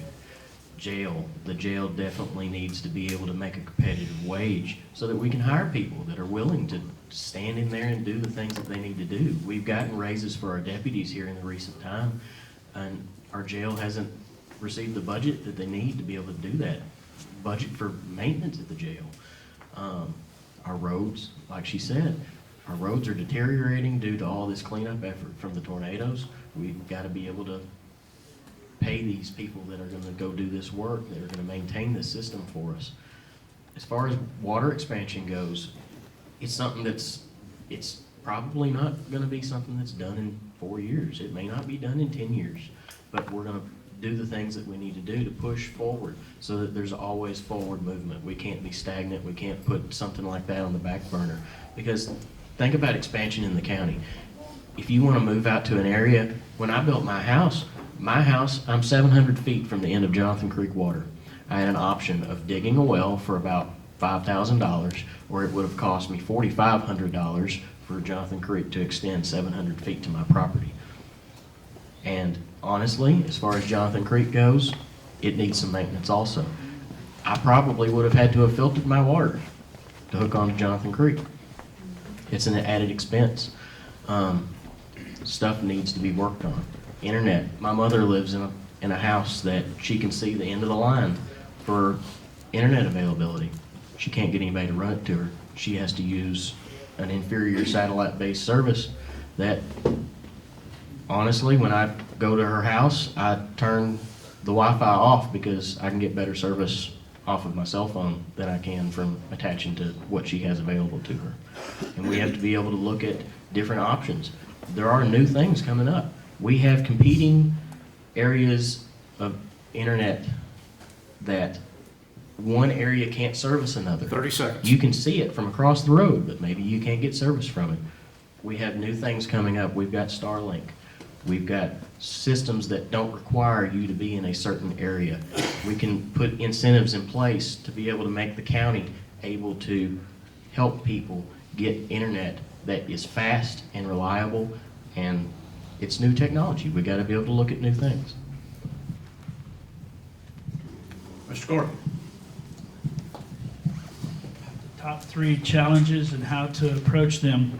I wanted to back up just real briefly. You know, we talked about the radios repeatedly. We've talked about the radios, but what one of the first responders texted me and reminded me, it's not the radios, it's the repeater. And so we can improve that and make, that's the reason Calvert City didn't hear you. It wasn't repeating it, it wasn't getting signal out. The other thing is that, you know, from a standpoint of taking care of our folks and our volunteers, 5 or so years ago, the then fiscal court, now the current fiscal court, gives $0, zero, to the search and rescue squad. 0. That's just unacceptable that we expect him to be out there for 9 days looking for a drowning victim in an ice storm or whatever we had all those years ago with 0 support from our taxpayers. So yeah, we've got to do that. Going back to the question, you know, I look at it. So I look at it more like kind of like the Field of Dreams. Build it, and they will come. We need to start building up and trying to recruit a conference center, a hotel center. We need to try to get, you know, entertainment, a go-kart track, or bring some of the stuff back that we all enjoyed as kids, you know. Those are the things that we need to do. We need to, because who wants to bring a corporate here and then have to drive 30 minutes for a glass of wine and a steak dinner? Honestly, you know, most companies won't want to do that. So we're going to have to start thinking that we're going to have to build like a hotel, which, by the way, I have been in contact. So since I've been announced a candidate, I have been working, even though I'm not elected, I have been working behind the scenes trying to get like the I-69, the 641 spur. I'm trying to get it renamed to the I-69 Business Spur, shooting all the way to Murray. Then it shows up on all the corporate headhunters. Right now, 641 does not show up in the interstate system. So that's what I'm trying to do. I'm trying to, and I've talked to several investors trying to bring them to bring in a conference center and a hotel into Benton. I originally thought maybe Draffenville would work, but after last week I found out that the current sewer system won't tolerate a hotel, so we need to bring it to Benton perhaps. 30 seconds. And then, taking care of our folks is absolutely required, but at the same time, we got to start economic development. We got to bring jobs. Right now, the average Marshall County travels 217 hours a year to their job, back and forth. And so that's 217 hours that you could be fishing, hunting, church, or any other activity. So we need to bring those jobs home. Time. Mr. McGuire. Number one, before you can do anything, is you need a new fiscal court. You need a new fiscal court. That's what's holding us back in your funding and business and development. If you don't get a fiscal court that can respect each other, lovingly disagree, we're going to be stuck in this dark tunnel that we're in right now. Amen. Number two, I'm going to go with the radio system. First thing, if I'm blessed to be in office January 1st, we're going to start working on the radio system. Hopefully, maybe it'll already be about halfway done before January. But we've presented quotes before. They fell on deaf ears before. At 1/10 of the cost of what we're possibly going to with a state police system that everybody's going to have to spend. Your fire department's going to have to spend $12,000 a person for a new mobile radio that goes in their car and a new portable radio that goes on their waist to ever even join it, and that's just not, it's not feasible. But there's an agenda to be a regional 911 center, and that's why they want to go to that 700, 800 megahertz state police system. It's not what's best for Marshall County, it's what's best for 911. The third thing, branding. I think Michael kind of touched on it a little bit. We're branded as the South's Great Lake. You know, any branding, and I've kind of broken that rule with my signs. I changed my sign color. I got yelled at for that. But, you know, we posted on all of our cruisers, let's push towards that entertainment destination. Aurora would make a great little Branson. I mean, on that south end of the county, you know, Aurora's kind of, and they're in my district, so I'm gonna pump them up here. They've got some of the most beautiful landscape out there. They just kind of need a hand up. And sometimes our economic development doesn't really match our branding. We've kind of been focused, it's kind of been all or nothing with Southwest One here in the last couple years. So Southwest One is not necessarily a bad thing, but right now your problem is not job shortages. Right now your problem is workforce shortages. But I guess branding would be my number 3, and I'll concede with that.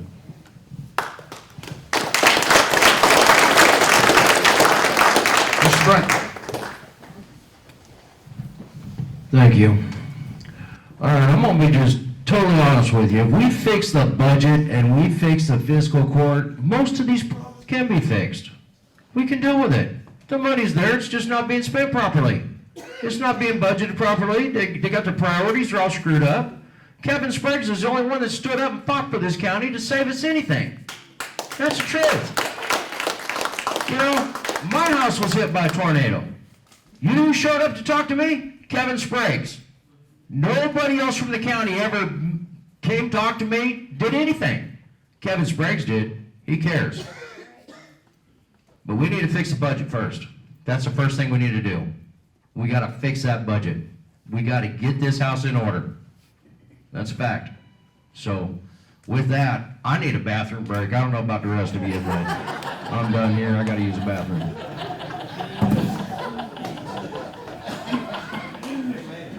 Talk about a hint. We'll take a break. Be back in about 10 minutes.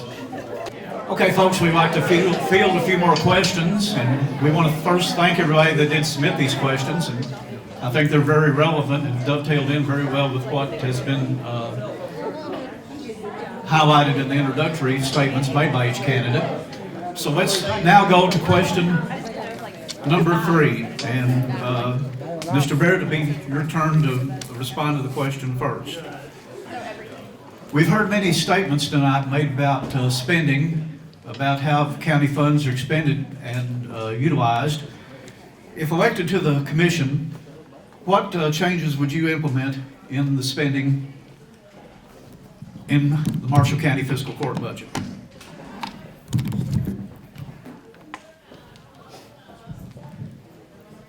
Again, What changes, if elected, what changes would you implement in the budget and the spending priorities in the county?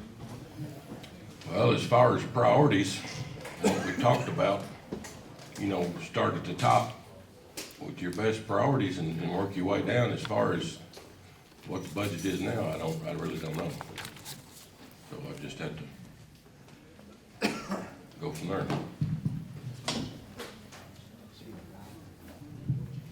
Ms. Yates?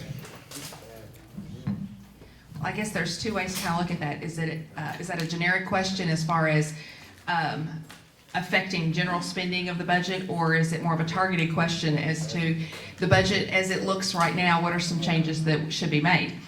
So with that said, there are things that being very diligent about things that come through that are, I guess that kind of goes back to the transparency and the cooperation I was talking about earlier, that is looking at the budget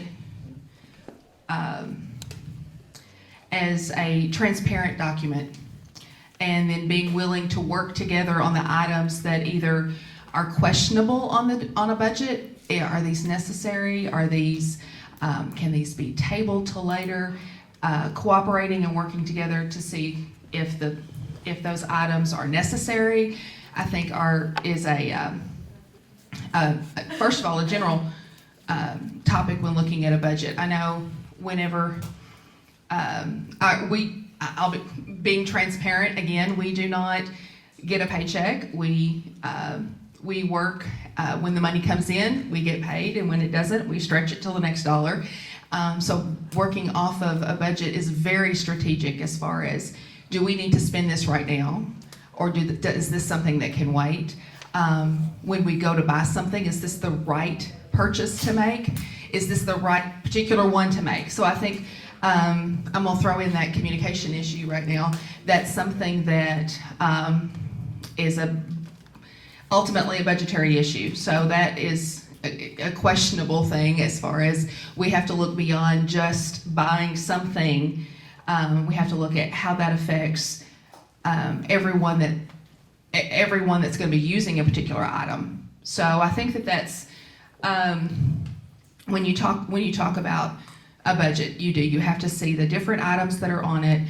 Are they prioritize them by necessity? 30 seconds. And then just cut me off. But then also determine whether they are whether it's the right timing for that, and then how to break those down. Okay. Mr. Thompson. As far as spending in the budget goes, I believe the county government's budget has to be run just like your household budget would. You can't have the heat go out in your house and it be freezing outside and you decide, well, let's go buy a new car and go to Florida.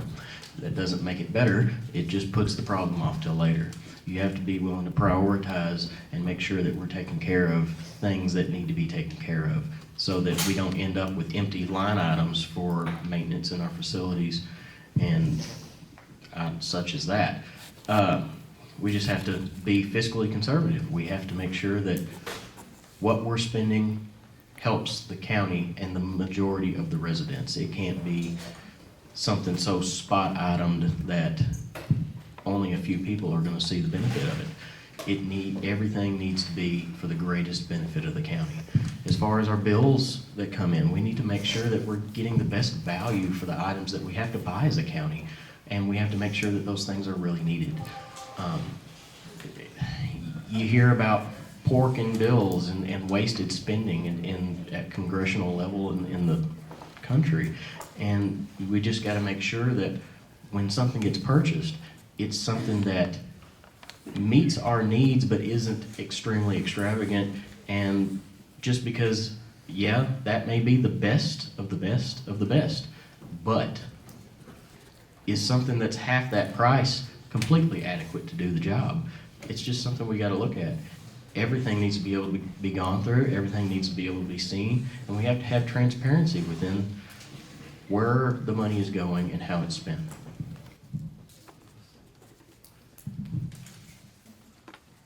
Mr. Gordon. You know, changing of the budget and how we can approach it. A couple of things that I would immediately look at. Just because does it should? That was a really good point, and it just took it from me, man. All right. So just because we can spend.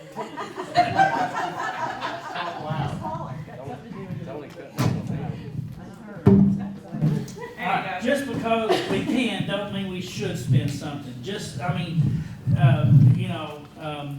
I broke my own rule. I had a car. I ordered a brand new car. I've never owned a brand new car. So I thought, you know what? I'm almost 60. I'm gonna buy me a car. Should have? Probably not, but I did. But government, we don't need to approach it from that angle. We need to look at it and say, do we have to do this? Like I think Dustin mentioned, and kind of like what Rachel was talking about too. You know, the thing is that the other thing is that Kevin and I and others, Kevin Spraggs and I and others have talked through the years, is that if it's possible, let's look at attrition. When somebody retires, can you do more with that, less of that person? Just because somebody retired from a department, does it mean you have to hire another person? And that was my idea, not necessarily his. I'm just saying those that, you know, just because you can, like what you were saying, you know, with your budget, just because you can, should you, okay? And then, you know, Rand Paul proposed many years ago the penny plan, where he would take 1% off every year for so many years. So if we could create something like that, maybe, you know, but we have to look at how we generate revenue too, because we fund a lot of this county off the occupational tax. And I alluded to it earlier. If almost all our jobs are going out of the county to work at Murray or Paducah, used to be Mayfield, they kind of shrank too, then all those occupational taxes are going over there. So let's bring them back. At a point of clarification that the water system, the sewer system in Draftonville, the infrastructure's there eventually, so they can have a hotel hopefully in the future. So, and then Aurora, you know, people talk about why it died. It died because I-24 went around. As I remember when I was a kid, 30 seconds. you would take 10 minutes sometimes to get poured out on 68 because of the traffic. So we've got to bring back, like Eddie was saying about the branding. So get everybody to want to come to Marshall County. Mr. McGuire, Mr. McGuire. I'll try. Well, we've got, as far as the whole county budget, I know there's two separate debts right now that we have to pay every year. You've got the general obligation debt that we pay $436,000 a year on. And then you've got the Draft Mill Sewer Project, I think that we pay about $189,000 a year on. It's about $604 total. So that does take up a lot of our, I won't say extra money. And that's part of the concern with 911 is a lot of those things that are spent that we don't need. On top of that, it's borrowed money. So not only that, we borrowed $7.3 million on that obligation loan. In 20 years, we will have paid $1.9 million in interest on that loan. So not only did the chairs cost $2,000, you're paying interest on them. So I mean, those are some of the frustrating things with our budget. But we just got to get back to the basics. Number one is our safety. Number two is our county employees. Everything else, economic development, and everything else has to be prioritized below our county employees, because you don't have a service. You don't have a county service without the employees that work there. You don't have a sheriff's office. I mean, I don't take most of the calls. It's my guys and my gals that take the calls. Roger doesn't watch the jail by himself. It's all of his deputies that do that. You know, the Parks Department, it's not just Brittany, it's all of those folks. And I could go on and on. GIS is another forgotten department. I looked at their salaries the other day, and one of those guys, I said, you're smart enough, dude, you need to go. You should go somewhere else, because you don't make near enough for what you do, because he's at our office all the time. But yeah, we just got to prioritize. We got to prioritize just like you would at home. Food, clothing, housing, transportation. Those things come first. Then we can worry about the rest of it.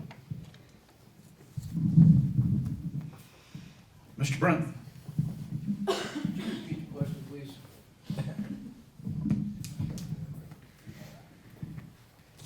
The question once again is, what specific changes would you make in spending and prioritization in crafting a county budget? Okay, well, like always, I'm honest. I've not seen a budget. I don't know what can be cut. But I'll tell you this, I've owned a lot of businesses and I've trimmed a lot of fat. I do know how to cut a budget. I do know how to prioritize. I know how to set goals. And I believe I can do a lot of good for this county. But I've not seen a budget, so I'm not going to sit up here and lie to you and say, oh, I'm going to do this and I'm going to do that. I've not seen this budget. I've heard several things, you know, like those chairs at the 911 center. $2,500 for a chair? And then did you all know they bought 7 of them for 4 employees? I mean, whose ass is going to be in the other 3 chairs? We didn't need to buy that. This kind of stuff is ridiculous. It really is. And I know that I can help. I'll cut the fat. And we'll get everything that should be prioritized, we'll figure it out. I'm really good at this stuff. That's why my business is number one. We're not number one because we're slackers and, we waste money and we do this and we do that that's not necessary. We only do what's necessary. We built our business properly, and that's what I want to do for the county. I want to do things properly. And for the most part, it's not been done properly. That needs to change. So I'm not going to make a bunch of promises. I've not seen a budget. Once I do get my hands on it, believe me, I'll go to cutting the fat real quick. Thank you. McCullough. Oh my Eddie, this stinks, going last.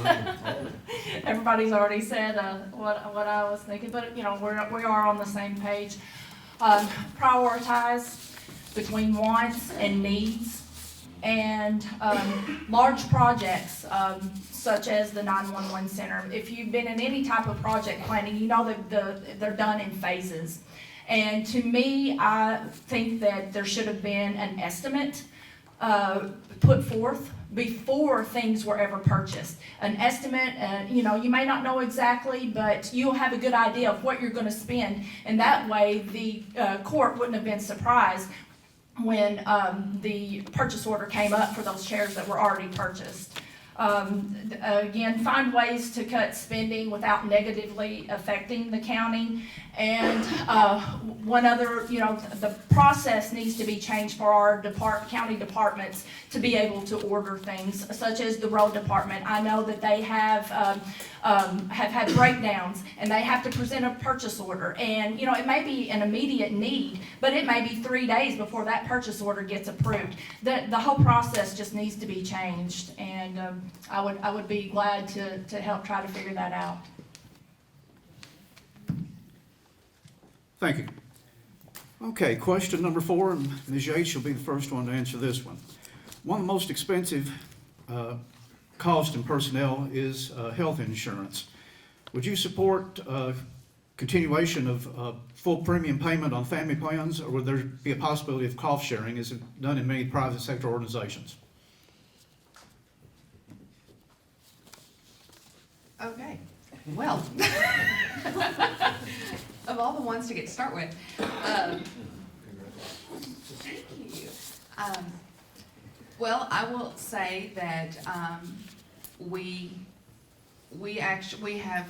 seen both ends of that spectrum where we have had to we've had our insurance covered, we have had individual covered, and we paid for a family plan. Now we currently pay all of it because we're self-employed. So on all of that, I think that for one thing, to take something back, I think is not the best way to go. I think at some point you can't suddenly say, okay, so now it's been this way, we're not going to do this way anymore. If you're looking at making changes to something like that affects something, then you need to work at a way to move forward with that as opposed to suddenly affecting everybody.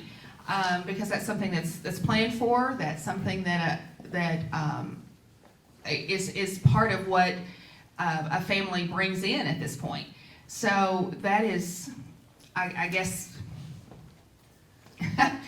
that would be something that would have to be addressed, looked over, considered, cooperated with, and figured out what would be the best way to move forward with something like that, as opposed to just immediately making a change that affects everyone. Mr. Thompson. As far as the county's budget goes, a very large portion goes towards providing health care coverage for the employees in the county. As far as changing everybody's plan from a fully covered type of plan to a cost-sharing plan, if it was something that was decided by the court that was the way that we needed to go to be able to move line items in the budget, it would need to be something that was presented as as a grandfathering type of system, so that anybody that is currently in that system would be able to keep it and continue with it.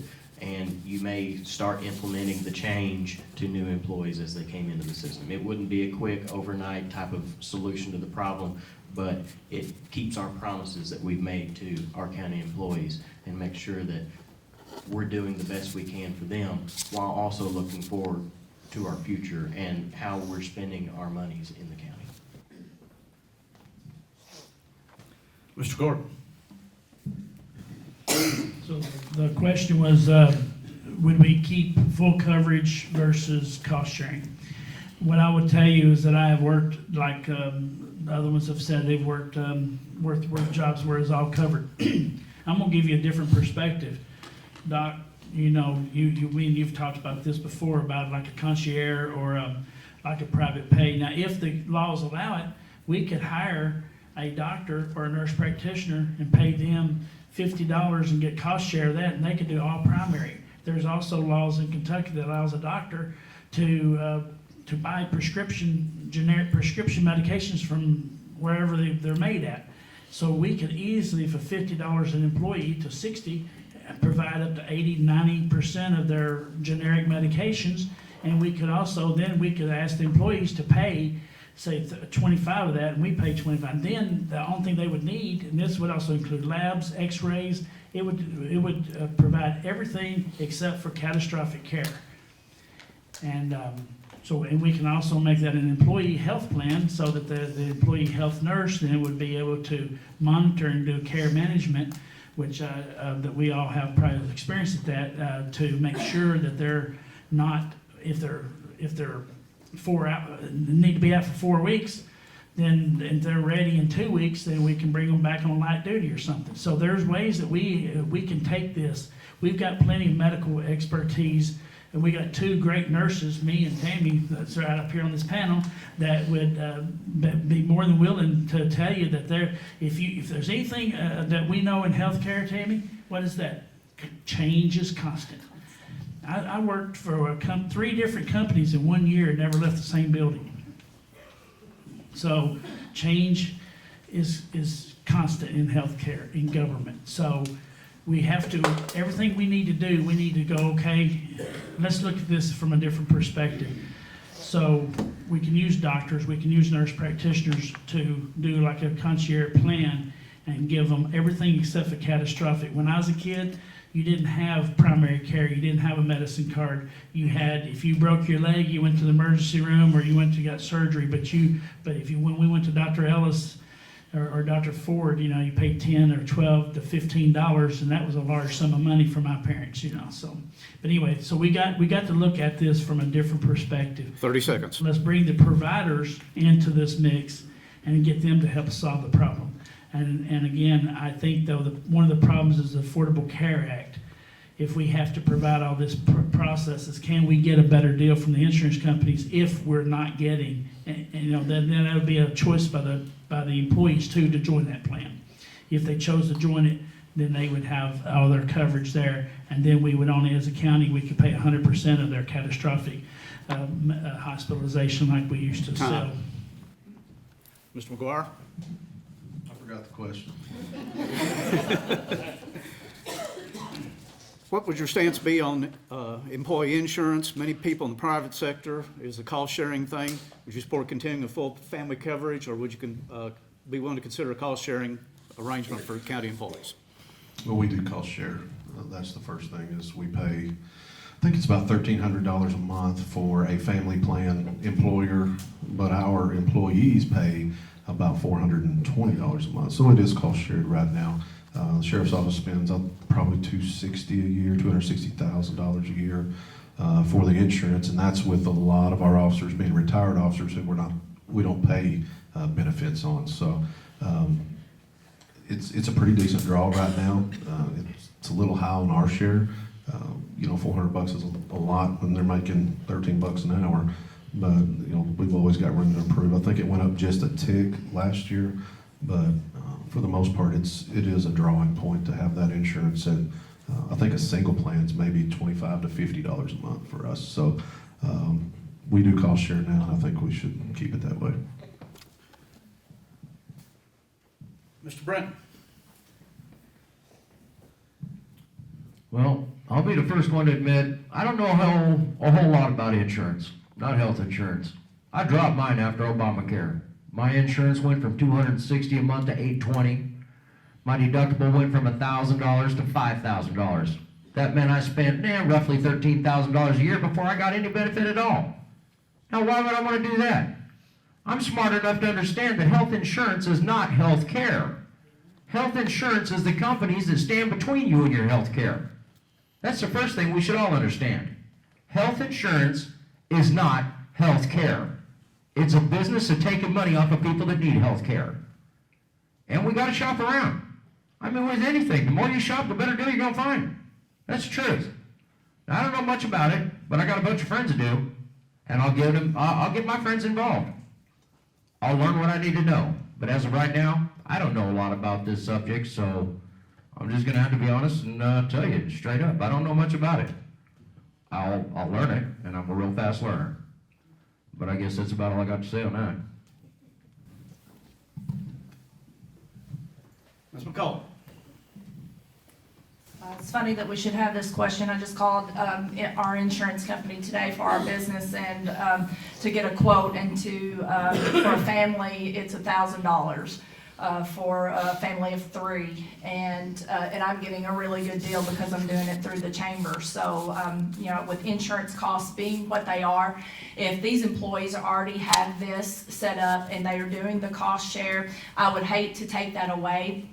If it absolutely came down to it where we had to, make a change and, the employee did have to put in more, I agree with what Dustin said, that it should be grandfathered in. Those that have already been doing this for 25 years, it's just not right to change it at that point for them and just, do it on new hires. I also agree with Mr. Britten, shop around. I'm all about trying to find the best deal that I can get. I don't know who the current carrier is for the county, and I have nothing against them, but shop around and try to get the best deal and try to keep it the same for the employees.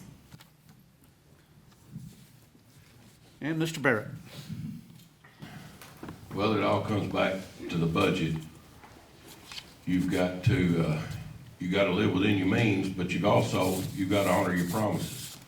If that was a package that you used to hire that employee, then you've got to honor that. But like you said, you can shop around. That's why this job pays so many big bucks. It's because of these tough decisions we've got to make. But that's just it.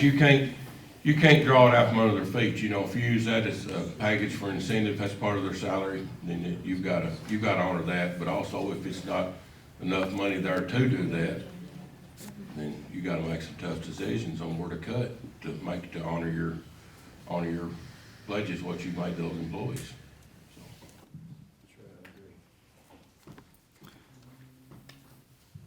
Okay, I want to keep this to about 8:15, so we'll do one more question, then we'll hear from Commissioner Monty Collins, and we'll call it a night. So this will be our last question of the evening. I think this will be a good one to wind up on here.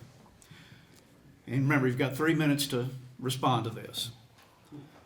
And Mr. Thompson, you go first. And the question is, what sets you apart as the best choice for this position?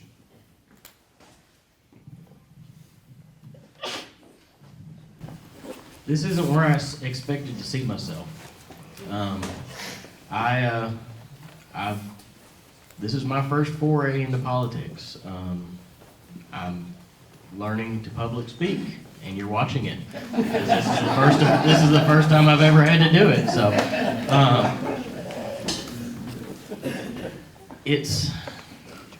it means something to me. I'm a taxpayer in this county. I live here. I work here. I was raised here. I'm raising my daughter here.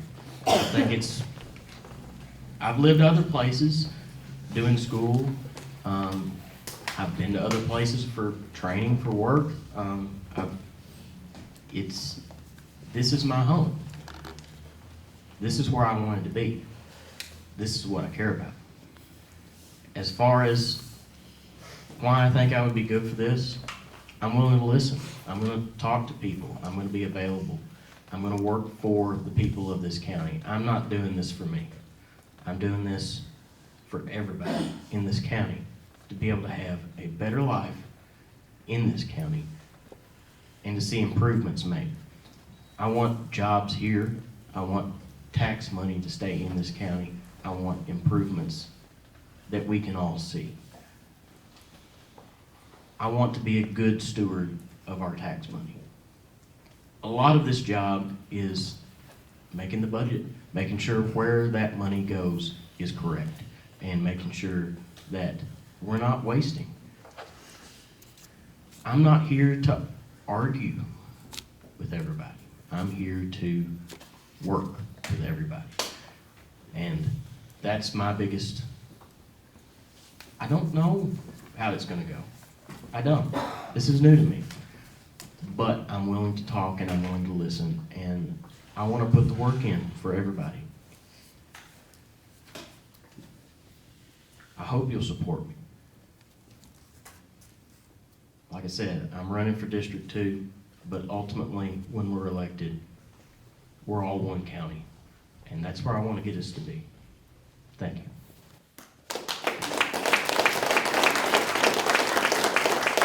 Mr. Gordon. Okay, one of the things I didn't really hit on too much, but I have a because of my blue collar background, I would do whatever I needed to do to make a living. So after the Air Force, then after college, I couldn't get the jobs that I wanted, so I ended up selling insurance first as a debit door-to-door salesman for Life of Georgia, and then later I became a Series 6 63 registered representative with Prudential Securities, and also sold life insurance and health insurance. So I got a well-rounded background.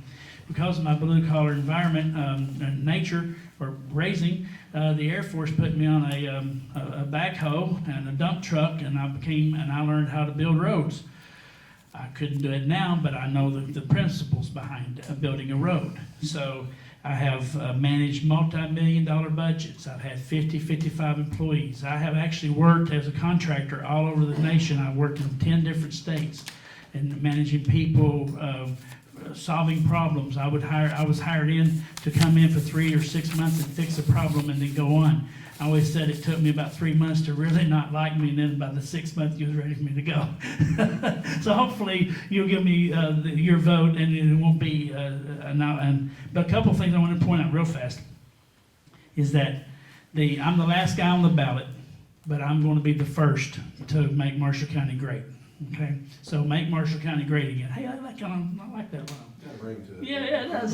So, but one other thing I'd like to point out is that most people don't realize, when I talked about the coroner's office earlier, I got a deputy who makes $275 a month. I got another deputy that's considered a volunteer.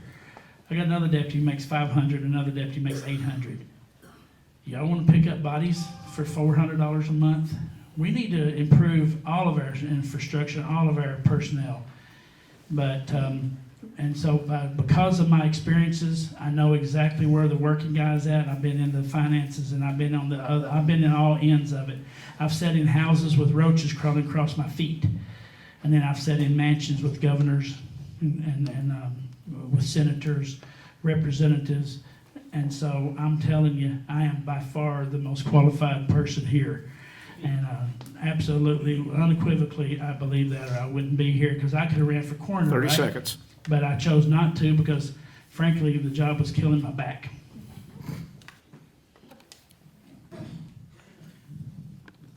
Mr. McGuire? Job's killing my back too. But, no, I need new chairs. I think my most unique qualification is being a cop all your life. You don't have any sense of self-preservation in this world. Whatever it takes to get a job done, I'm going to do it. If I have to go to battle with somebody, I'm going to go to battle. If I have to go to battle for somebody, I'm going to go to battle. I knew when I signed up for this job, I'd been sued and slandered for months before I ever started, and I chose to run anyway because we've got to have a change. District 1 seat, we've got to have a change. Because when you're a leader, what you allow is the same as what you encourage. and we've allowed this to happen. We've allowed us to get in these holes. We've allowed us to get in this dark tunnel as a fiscal court. We're known all across the state, especially in the law enforcement world. You've got an ex-cop as a judge executive, and you're constantly under attack. I mean, that's the #1 hardest recruiting tool that we have as a sheriff's office. So it's gonna be up to you all whether you turn that light on at the end of the tunnel or not. In 45 days, I'll sleep like a baby either way, but I certainly believe I'm the best candidate for District 1, and I would be grateful for your vote.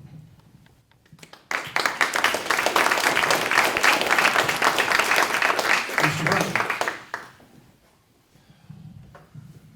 What makes me different? Well, pretty much everything. I'm not born and raised in Marshall County. I'm here because I choose to be here. Not because I was born here. I choose to be here. I love Marshall County that much. I could be anywhere in this country I want to be. I've been in every state but 2, Maine and Hawaii. Other than that, I've seen every state, and I've spent a lot of time in every state. I used to do motorcycle rallies for a living. I traveled all over the country for 15 years. I choose to be here. I chose to bring the money that I made outside of Kentucky right here to Marshall County and invest in Marshall County because I love this county.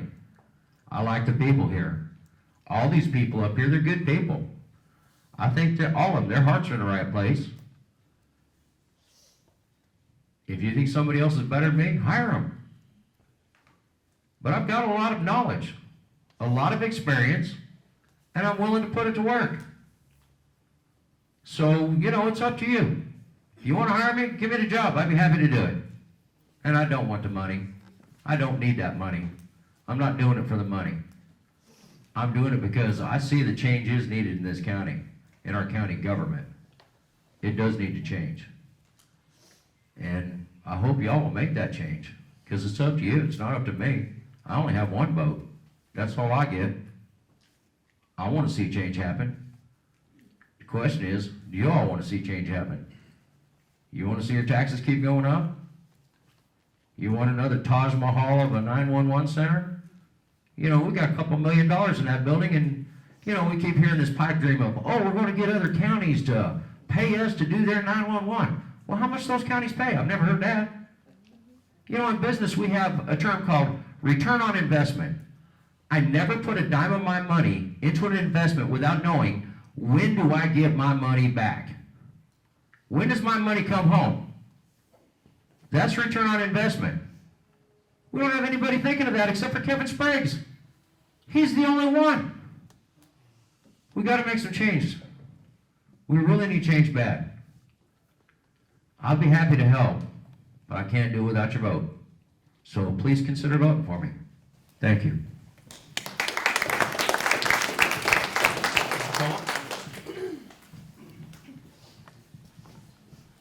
Well, I never thought I would see myself as a politician, but here I am. And to let you know how I got here, I've told this story 1,000 times, but it's the exact truth. My husband and I sit at home every night. We watch the national news, we read about the local news, and I watch the fiscal court meetings.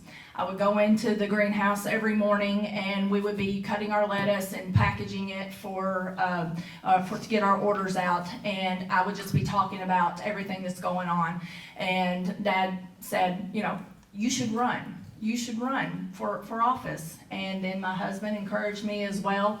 And so that's part of what sets me apart is I'm doing this because I'm passionate for the members of this county. I have diverse experience and background. I have lots of contacts and resources because, as someone had mentioned earlier, no one person is going to have all the answers, but you've got to be able to know the people and to find out for yourself and to do the research.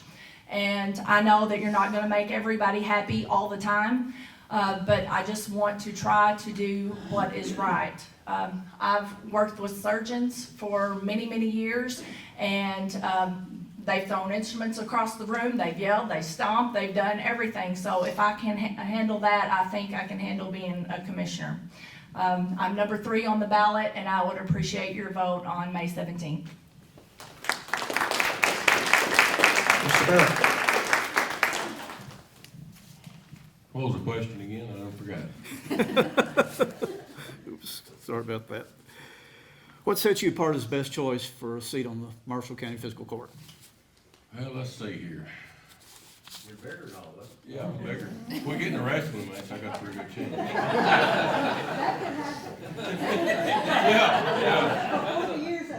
Yeah. But, I think my 31 years' experience of being in business in Marshall County, and no offense, but it's by choice too. I love Marshall County. I wouldn't want to go nowhere, except maybe a week at a time. But, I think that I've got something to offer with all of my experience in managing business, meeting budgets and payrolls. My experience with, building roads, buying and purchasing equipment, knowing what you need and what you want, know the difference. And, when I was tolling over whether to run or not, I asked my brother about it. Me and him, we're on our own companies, but we work as one company together a lot. And he told me I was crazy. I asked my wife, she said, well, do whatever you want to do, so. I told my pastor I was thinking about it. He said, well, let's put it on the altar and pray about it. And you know, we did that, and it lifted the burden off me. I've got peace. If I get it, I've got peace. If I don't get it, I've got peace, so. That's what I've got to offer if elected.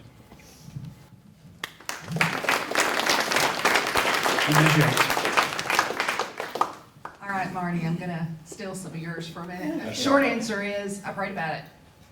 I mean, that's the short answer. The long answer is, excuse me, the long answer is that, I, just like everyone up here, I do have a business I have the business background. I have planning background. I have marketing and media background. I truly do have the first responder background. Let me just throw that one out there. We had to put in a road when we bought a house that actually ended up being a subdivision road that we thought was our driveway. Oh my goodness, and the mess that we had to go through for that. But crazy enough, I get it. I get culverts and I get weight of this and weight of that. We talk shop over table because my brother retired from the Department of Transportation. The things that he would just talk about. I mean, we all bring something. That's the easy answer. But let me just tell you something that we would tell our kids. There is the distance between expectation and reality is disappointment. The farther you are from your reality, the bigger your disappointment. So there's two ways to affect that. I can change my expectation and make it closer to my reality so my disappointment is less. Or I can expect what I should expect and affect my reality. And that's where I'm standing. I'm standing with the fact is I should not have to lower my expectation to live in Marshall County about things that I'm not happy with, but I can affect my reality, and that's exactly what I did when I registered as a candidate. So with that in mind, I repeat what I said earlier. This is an opportunity for the many to select the few. Not that the few have any more authority, but they are the ones that are going to sit in the seat for the many. That is a weighted statement, that is a servanthood statement, and that is a humble statement. And so I again ask to humbly be your servant as the District 2 County Commissioner.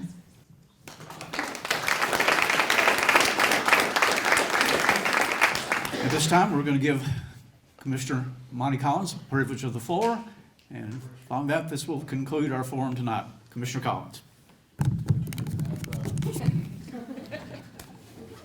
Yeah, you didn't say how long I had, but 10 minutes. All right, I'll tell you, I've been through some tough fiscal court meetings. I have. But I'm not sure I've ever been in a speaking engagement like this, that is going to be this difficult on me, other than the speaking engagement on Relife and talking about addiction. So I do hope maybe at least that you can appreciate I don't have a primary opponent. Currently, I don't have an opponent at all. I don't have a Democrat in the race. I could have an independent get in, but I don't have an opponent. So I do hope that maybe there's some appreciation for that. I want to say I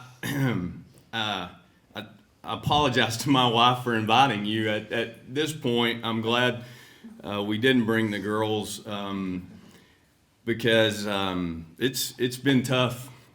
It's been a tough 3.5 years. I mean, it has. You and I have had good times and we've had bad times, but I respect you. I do.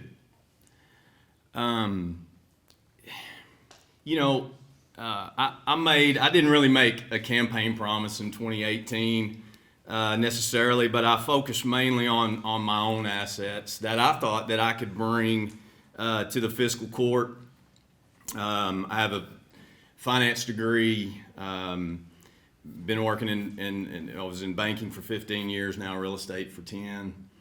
I think if you watch any of our budget workshops or attend any of our meetings, so I take that budget seriously. I cannot imagine if you've watched those and you think I have not put time into that. Whether it be while we're in there asking questions or whether it's behind the scenes that nobody sees. Amen. There's so much that we do. And I appreciate that, amen, because I spent 2 hours today with the jailer. Spent an hour a couple of nights ago talking to the West Marshall Fire Department fire chief, who knows a lot about this radio system, and trying to get to something. But does anybody see that other than her and my kids who are hearing me talk while I'm going back and forth on our deck in the back, or going in my room and shutting the door while they're watching TV, and you could spend time with them, but you don't because you're dealing with this. So I want you all, here's all I'll say is be prepared for that. I understand until you're in it that you maybe don't get all of it. I get that. Trust me, I do. I think it's not crazy to run for the office. It's crazy to run for the office again. That's what's crazy. Running for it again. So, but I do it because I do love this county. I do. We all love this county. I get that. But I take a lot of time away from the other stuff that means a lot to me, to spend those times, those 2 hours with Roger or that 15. Yeah, he told me he only needed 15 minutes. But anyway, I ran in saying just two things. I won't be a yes man, but I won't be an obstructionist. And let me tell you what that's done. That's, to some people, thought I was on the fence. That's not what it was. I was taking every single decision separately. It didn't matter. Kevin and I have known each other for a long time. We would agree with each other. Then the next time I might not agree. You know, there are a big deal. I talked to the Young Americans for Freedom Club just a couple of days ago at Marshall County, and I made this point.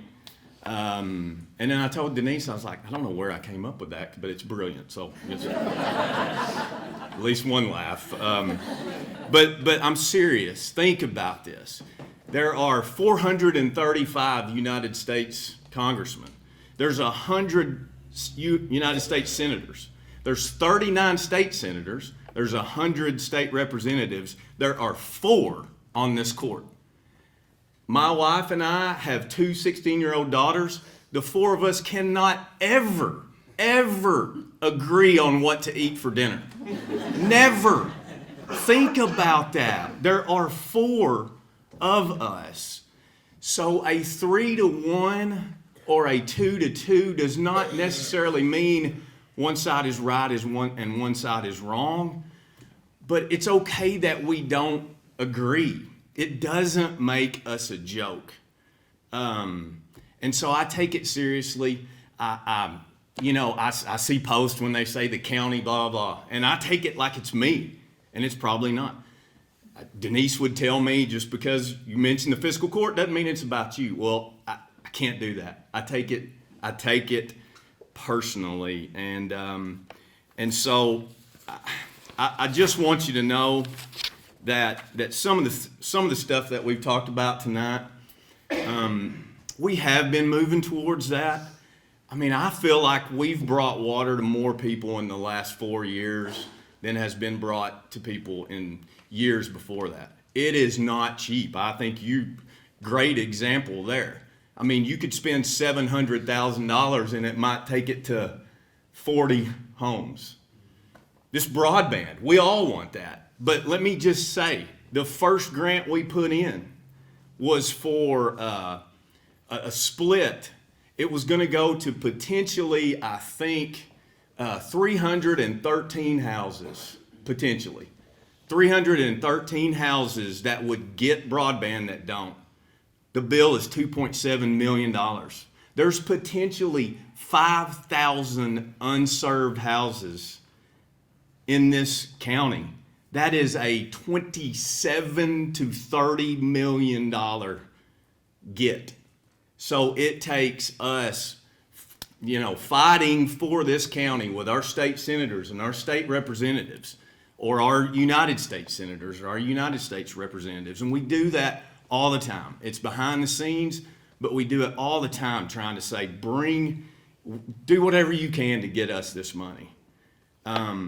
So it's tough. It's a big get. It's a lot of money.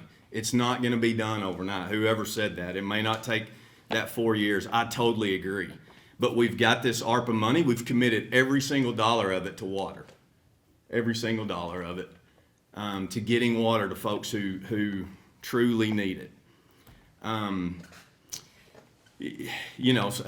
broadband. It's been a tough 3.5 years. COVID, obviously, has taken a big piece of that. We helped businesses keep afloat during that time. People needed jobs. They were able to keep that job, hopefully, because we were able to do that. So I feel I take a lot of pride in the stuff that we've done. And I know it's not perfect. We've not done everything every single one of us wanted to do, and you will not either. But I can guarantee you this: if I'm lucky enough to be there, I'll work with whoever is in that office. I don't care. Whoever's in the judge's seat and whoever is on that court with me. I think I've shown that during my time. And I'll just end, I guess, with this, and that is, I think we've got to a point where compromise is seen as weakness, and that saddens me. One of the greatest politicians ever in this state was known across the nation as the great compromiser. What would he be today? Would he be the guy that gets beat up because he tries to help not both sides of the aisle even, but just anybody within his own party? So please, whatever we do on May the 18th, we have to remember we're all Republicans regardless. Let's come together and do what's best for this county, because I know that's what we all want. It's just how we get there. Thank you all.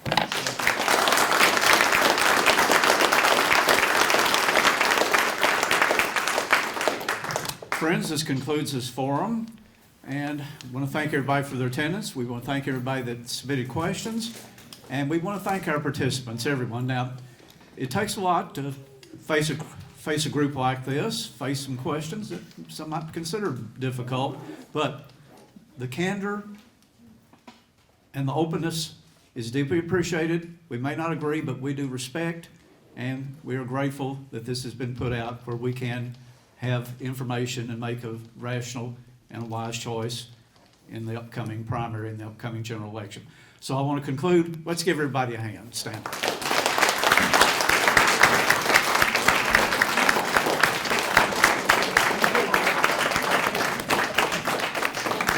I wish everybody a safe journey home and a blessed Friday.